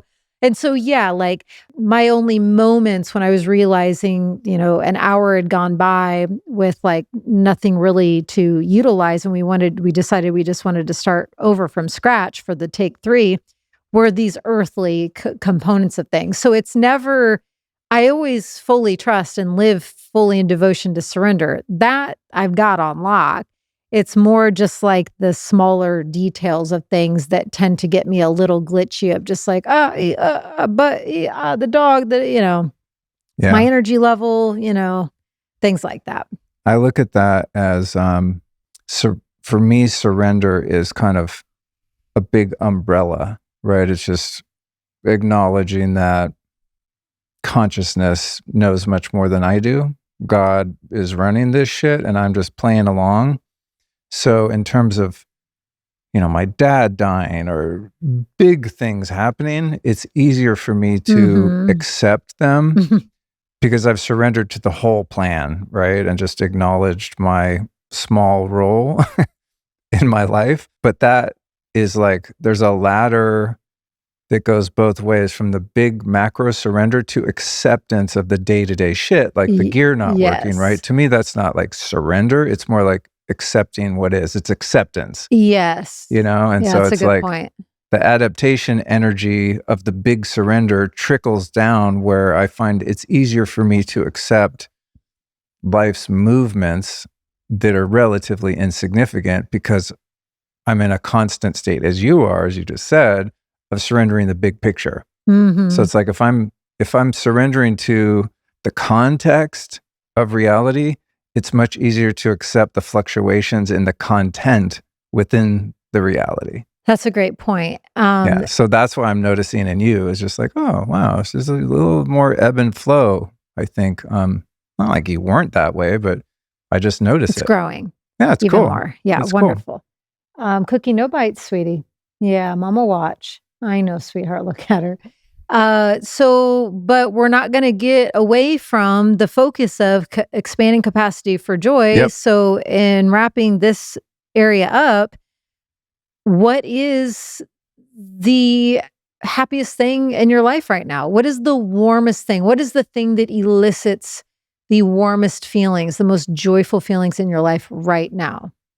I mean, on a day-to-day basis, it's just hanging out with you and Cookie. I mean, that's the most fun. It's just the most simple aspects of life are the ones that I find the most fulfilling. And what is the happiest experience you've ever had in life? Where your happiness on the happiness charts was almost off the charts? Oh, I know exactly when it was. A few years ago when we were in Yosemite, we rented Lacey Phillips' cabin up there. And most of us ate a little bit of mushrooms, and I was feeling pretty good. So I kept eating more mushrooms. I was feeling even better. So I ate some more and ate some more. It took a lot of mushrooms. Without, I mean, there was a container in the sense that, we set intentions. It wasn't just like, oh, let's eat mushrooms just for the fuck of it. I mean, it was sort of planned out. And I also didn't participate. I was just holding space. Oh, really? Okay. I always include you in on these and you're like, no, I do not ever really ingest you're not a mushrooms. mushroom girl. No. But, I wish I could say that it just happened on the natch. Like the most fun and blissful day of my life was absolutely that day. I mean, I've, even as a teenager when I was using mushrooms without any sort of intentionality and consciousness, I mean, I had some like gut cramp laughing spells as mushrooms tend to do. But I think because I was with you, my brothers, Elliot, Bree, I was in the forest. Yeah, and we're in the forest. I was with people that I really loved deeply and trusted and felt like I could totally just be my imperfect, nutty self that ate way more mushrooms than everyone else. Everyone else, oh, let's go inside and get something to eat. And I'm like, oh, I'm just out on the land, just going absolutely ham. But that was such good medicine for me because what I realized was it was like, it was a purging of the suppressed joy. Mm-hmm. And it was such a good teacher for me because I thought, why is today the day that I'm feeling this depth of just humor and joy and laughter, like, why doesn't this happen for me more often? What is the governor, the word you use, that's keeping me from this experience? And that day, mushrooms just happened to be the tool that unlocked something that was already within me. It's not like the mushrooms were making me laugh and have so much fun. The laughter and the fun is within my being. They were just a biochemical key that unlocked something. So that begged the curiosity of, why can't I have access to that more often and without a biochemical key, but that that day for sure. You laughed hysterically for hours and hours and hours. I mean, just cry laughing. I mean, just I mean, for hours. It brought me so much joy to see you in that state I for such a mean, prolonged amount. I could not stop laughing. And I remember I would just do, I mean, I was just being my normal self because I was totally sober, but everything I did, honey, you are hilarious. Oh my God, that's right. I would go on that platform and, sing a medicine song with my drum and, or, do a little dance up there. And you are just the funniest. Oh my God. Everything I did, it was so funny to you. Every single thing you did, from breathing to walking across the property, was the funniest thing I have ever seen in my life. It was so great. It was a great day. Yeah. And that also had something to do with, well, I guess I won't say the friend that formulated those particular chocolate truffles, but that particular blend is also elicits that kind of experience. Mm-hmm. When I microdose, if I'm going to be around people, that's the blend that I take, because it's however he formulates it is just,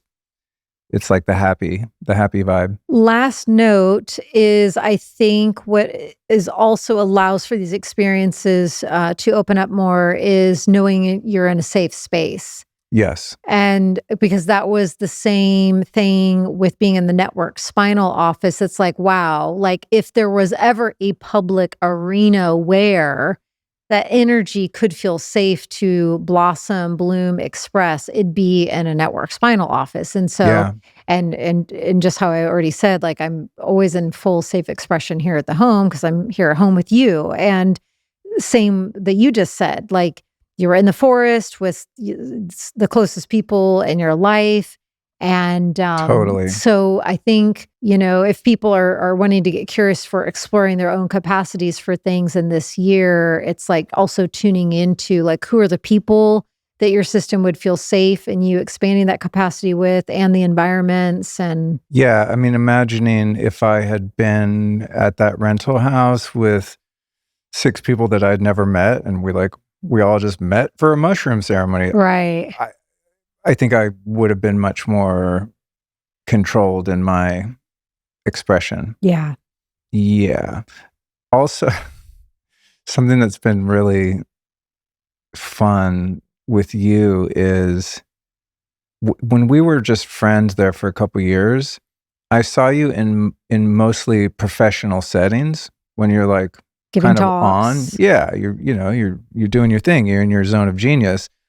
I had no idea you were as goofy and silly and just as spastic as you are. Yeah. So you are so funny and just silly. The little sounds you make around the house, your mannerisms. Like, I hope more people in the world get to experience your goofiness.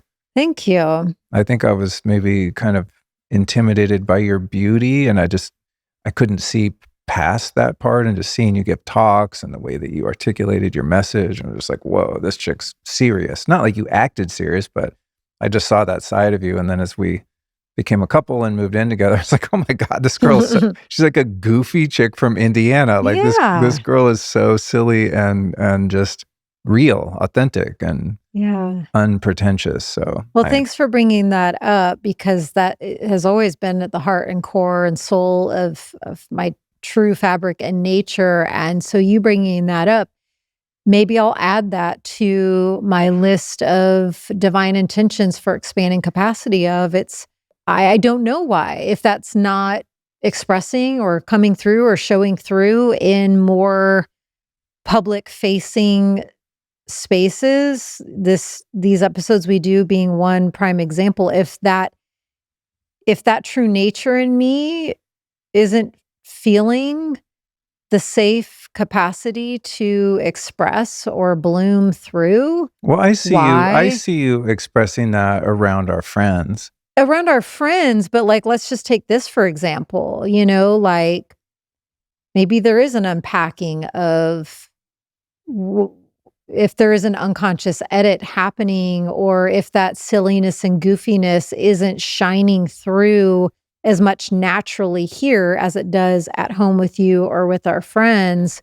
Why? And maybe I want to add that to the list for I want to expand my capacity for my true, goofy, silly, divine nature to be expressed publicly as I have a well. good idea.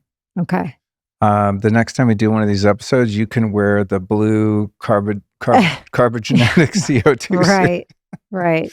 All right. So before we wrap up, I want to give our mutual friend Peyton Callahan a shout out. Oh, actually, before I do that, Jared, would you do me a favor and put the Donnie Epstein episode in the show notes? He is the wizard that invented network spinal, as she's been referring to it, network spinal analysis. Really incredible modality that I've used off and on over the years. Alyson's really taken to it. And so for people that, when she mentioned that, if you didn't know what she was talking about, we'll link to that episode and you can hear it from the horse's mouth, but it's a really beautiful modality. So Peyton and Cal, two great friends of ours here. Peyton is, which I didn't know the depth of her wisdom, but she's, been a doula for a long time, and she educates men and women on female cycles. And so we went to a presentation. There's a private thing for her and some of our friends the other night. And now we have this. You know what? I want to tell her it would be awesome if she made this magnetic, like made magnets of these. So those watching the Yes. video, we have a little female wisdom cycle here that is, well, it's beautifully designed, but I knew a bit about this, but as a man, of course, there's always more to learn. But it was such a great education in understanding how you move through your cycle, how you move with the moon, and how men move with the sun every 24 hours, and you're on the 28, 29 day kind of thing. And so we have this on the fridge, and it's super cool because I can now look at this and get some sense of your needs, your vibe at any given time of the month, which is super cool. So we're only in the first week of it, which she just is coming out of one phase. But that was like one of the recent things that was really exciting to me, because I want to always improve the way we relate, and to go back to the prayer of St. Francis, rather than to be understood, to understand. To understand what makes you tick. And why I wanted to bring that up was because now I'm starting to think like, if we're going to take a trip or plan a party or even doing these podcasts after learning that, that wisdom from Peyton, I'm like, maybe if we're going to book these conversations, we could book them according to when you feel the most awesome. You know what I mean? When you're feeling like gregarious and social. I mean, that's a great idea. I mean, I'd like to think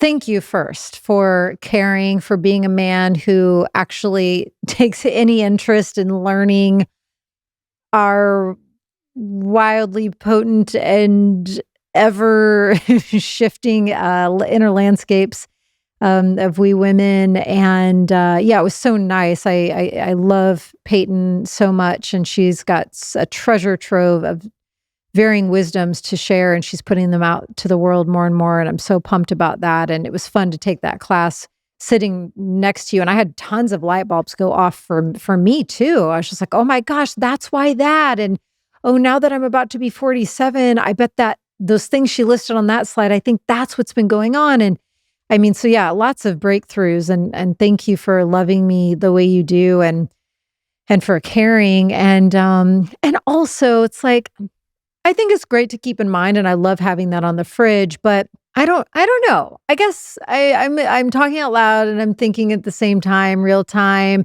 I'm game for exploring a new way of living, but I've never lived my life according to, like when I was a college athlete, it didn't matter. I mean, you had to, whether you were on your cycle or not, like, I mean, training twice a day, it freaking doesn't matter if you have cramps. Like, sometimes hear stories of people are just like, "Oh, I'm not going to work out this week because I'm on my moon." I'm just like, "Oh shit, I don't know that reality." Like, I've never dictated my life, my day according to my womanly 28-day cycle.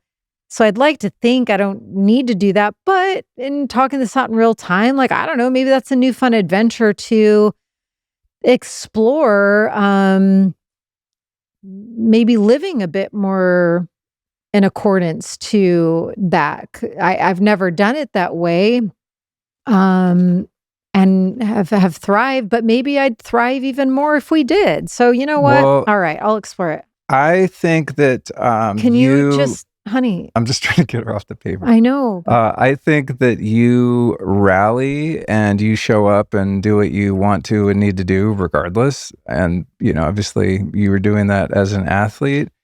And also there's the placebo nocebo thing. It's like if you believe in something too strongly, right? So it's like if you were not following your own womanly intuition, you're like, oh, what mood am I supposed to be in today? Oh yeah, I'm supposed to be this. Yeah. That, to me, that would be difficult too, but I think it's just a useful general tool, not like, let's start forming our whole lives around this. But for me as a man, we're not taught any of this shit. We have no idea. We know like a general idea of when a woman might get pregnant, when she might be a little more moody and hormonal, like if she's going to get cramps or want to take more naps. But I mean, we're fucking clueless. But even that, as you just said, like when you might be more moody, like according to Peyton's teachings, that's not really the right what I'm lens saying. to be What I'm looking saying is that as men in general, myself and most guys I know, that's all we know. Like literally, we're not taught about this in school or by our parents. So we're just like totally in the dark.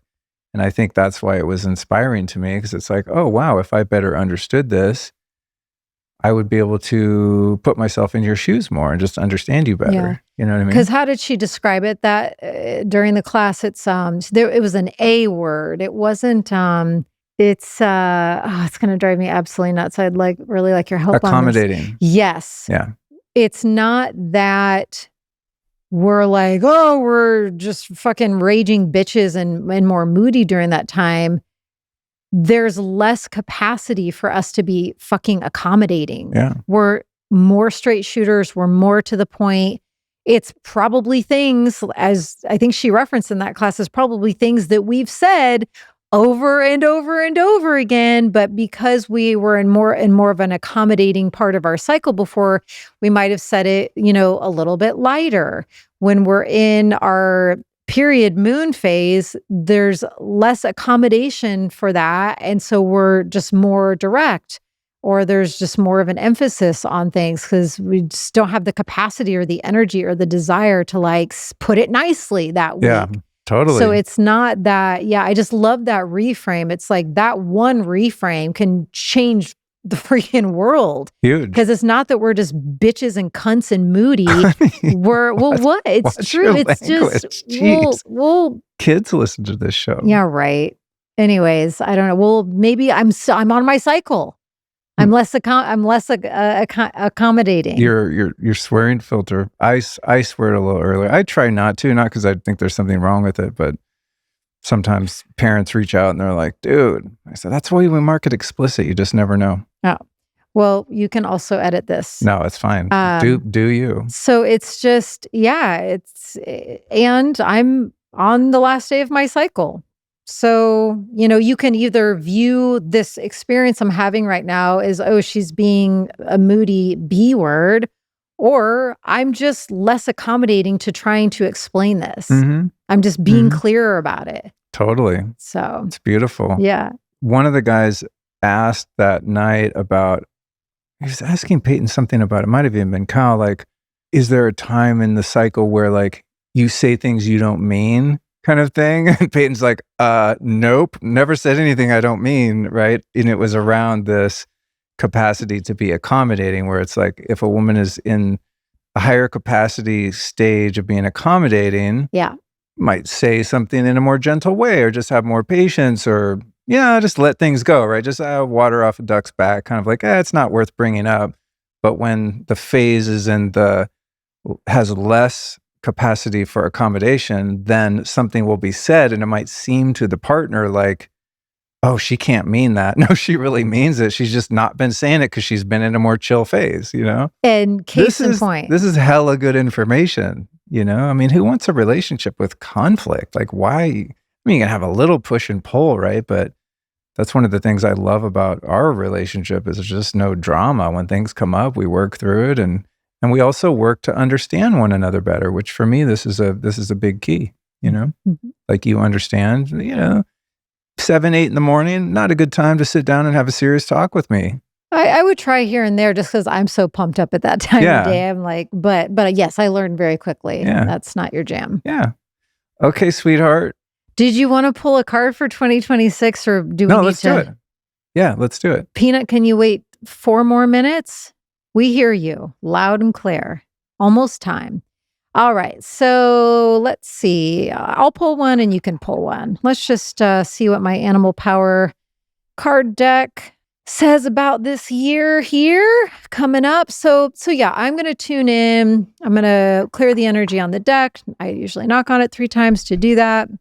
And I'm setting the intention for the power animal ally, let's see, who most wants to be a guide and teacher to expand our capacity for joy and for ecstasy and bliss. Which power animal most wants to support us on that quest for this year? I think I'm going to pull 2 actually, and then I'll hand it to you. And it doesn't feel right. I'm going to keep shuffling. I just use my deck intuitively. Usually shuffle. It's a little hard with this mic in front of me right now, but that one feels pretty good. Okay. And so then you can pull one for whatever intention for 2026 that you want. Okay. It can just be like the main power animal for the year, or there can be like a more detailed area like I did. I'm gunning for 1. Okay. If I get that 1, I'm going to trip. Well, we got, when we did this for last year, we pulled the snake card and it was the year of the snake. So we'll see. I'm not saying I'm attached to pulling the Interesting. 1, but it is related to my intention. Okay. 'Kay. She just helped me.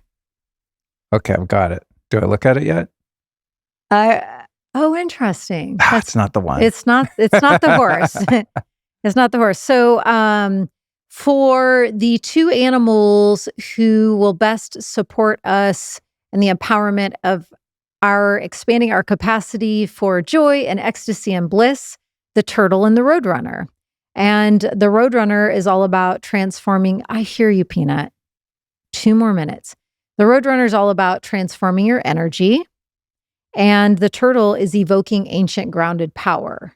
So being grounded and in our safety and our connection to Sacred Earth Mother, I think is going to provide that foundation that it's about creating that safe space that we talked about.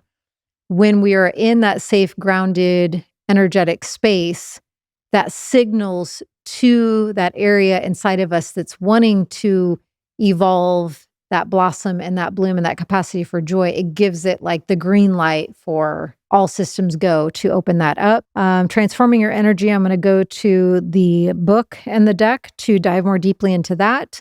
And the animal for 2026, The swan. drum roll. The swan. Beautiful. Awaken artistic spirit. I love that because in being on the quest for awakening our artistic spirit, I can't think of a better way to keep us connected to that truth energy and those things that we were talking about at the top of the hour that are vitally important than creation, creativity, art, artistic expression. Because in order to do that, we're tapping into our intuition, our inner landscape. We're letting our soul express through us. I'm very distracted by our dog. She's hitting me on the leg every 5 seconds. It's very hard to tune into this reading and wish with her doing that at the same time. But can you help me? Can you maybe pull over? It's very, very distracting. To be in the channel of creation, you're in that channel connected with love and with God. And so that, to me, that feels very fitting that the swan is coming through for this year. Do you have any thoughts on it? Well, it's funny because my vision for this year is all about creativity already. It's like getting through the sometimes grueling process of writing a book for a very long time. And this year is about the finishing touches on that and actually putting that creative work out into the world, which will happen in November of this year. So it's like, yeah, so now I'm thinking, okay, I have kind of the bulk of that process out of the way. The creativity around what do I do with that piece of art that I've created, and how can I share it with people in creative ways? And now what kind of space is going to open up for other ventures, right? I mean, I'm not trying to jump into another book or something at the moment, but it's like a lot of my creative energy, well, not a lot, I would say like 99% of it has been going directly into one thing. And now I feel like it's sort of fanning out into other possibilities that aren't so narrowly focused. Mm-hmm. Yeah.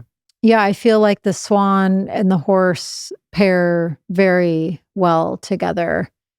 And the fact that we've already got, photo shoot booked, and I'm, in process of making a new website and getting out in the world and deeply in prayer around with who I am now. What are the offerings for me? It's like total alignment it's like a blend of the horse energies of new adventures and freedom and the artistic expression that comes through the swan. To wrap it up, so this is so perfect with the Roadrunner and transforming your energy. Now, keep in mind, this is the one expanding your capacity for joy, bliss, ecstasy.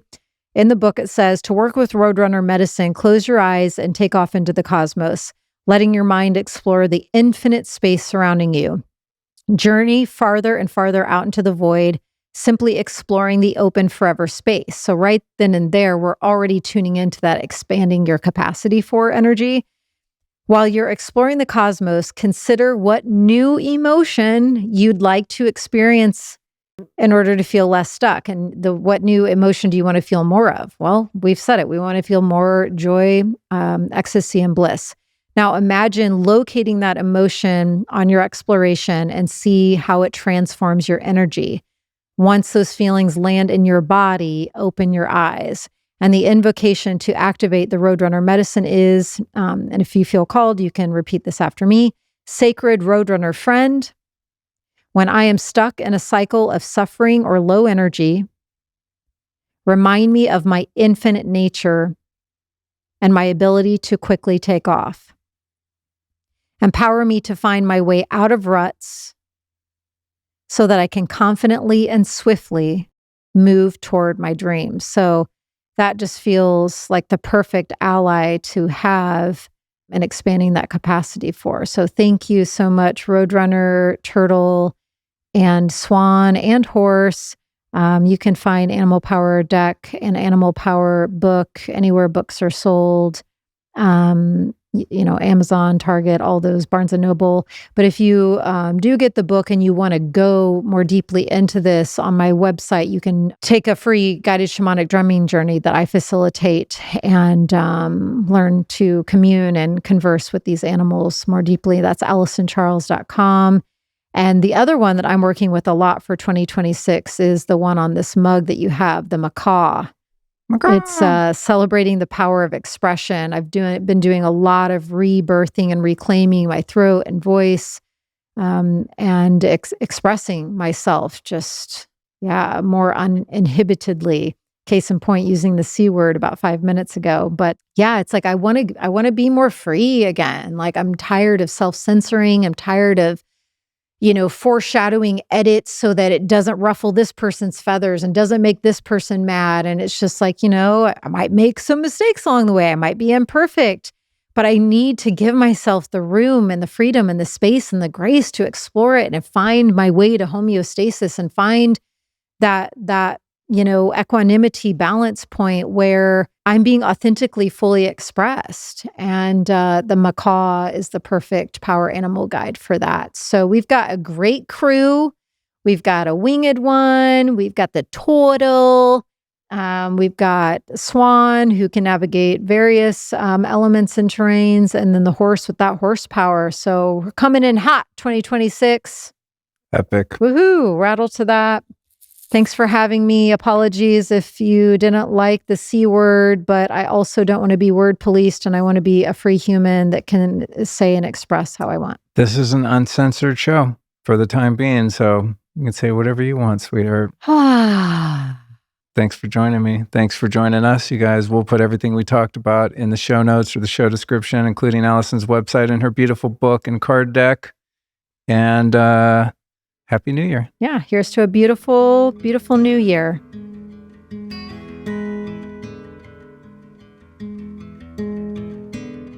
All right, you guys, that brings this one to a close. Thanks for listening and learning along with me. Now, if you've been tapped into this podcast for a while, you know I'm all about uncovering the hidden forces that impact our health. And one of the most overlooked and most dangerous is EMF in our homes. We all pay attention to our food, air, and water. We shop organic and use filters and air purifiers. But hardly anyone thinks about the invisible toxins humming through every wall, aka electromagnetic pollution or electrosmog. And unfortunately, I learned this the hard way living under 2 massive cell towers back in LA. It destroyed my sleep, turned my brain to mush, and almost wrecked me completely until I finally figured out what was going on and how to fix it. And when I started putting together some really solid solutions, I knew I had to share them. So that's why I created my free EMF Home Safety Masterclass. It's over 5 hours of self-paced, expert-led training to help you detect and fix the EMF in your home so you can finally sleep, heal, and live without invisible stress. To find it, just go to lukestory.com/EMF Masterclass where you can sign up for free. Because once you know what to look for, the solutions are easier than you think. That's lukestory.com/EMF Masterclass, or just click that link in the episode description where you can join my completely free training today. Oh, did I mention it was free? Yeah, seriously, 0 strings attached. Just click, watch, and learn.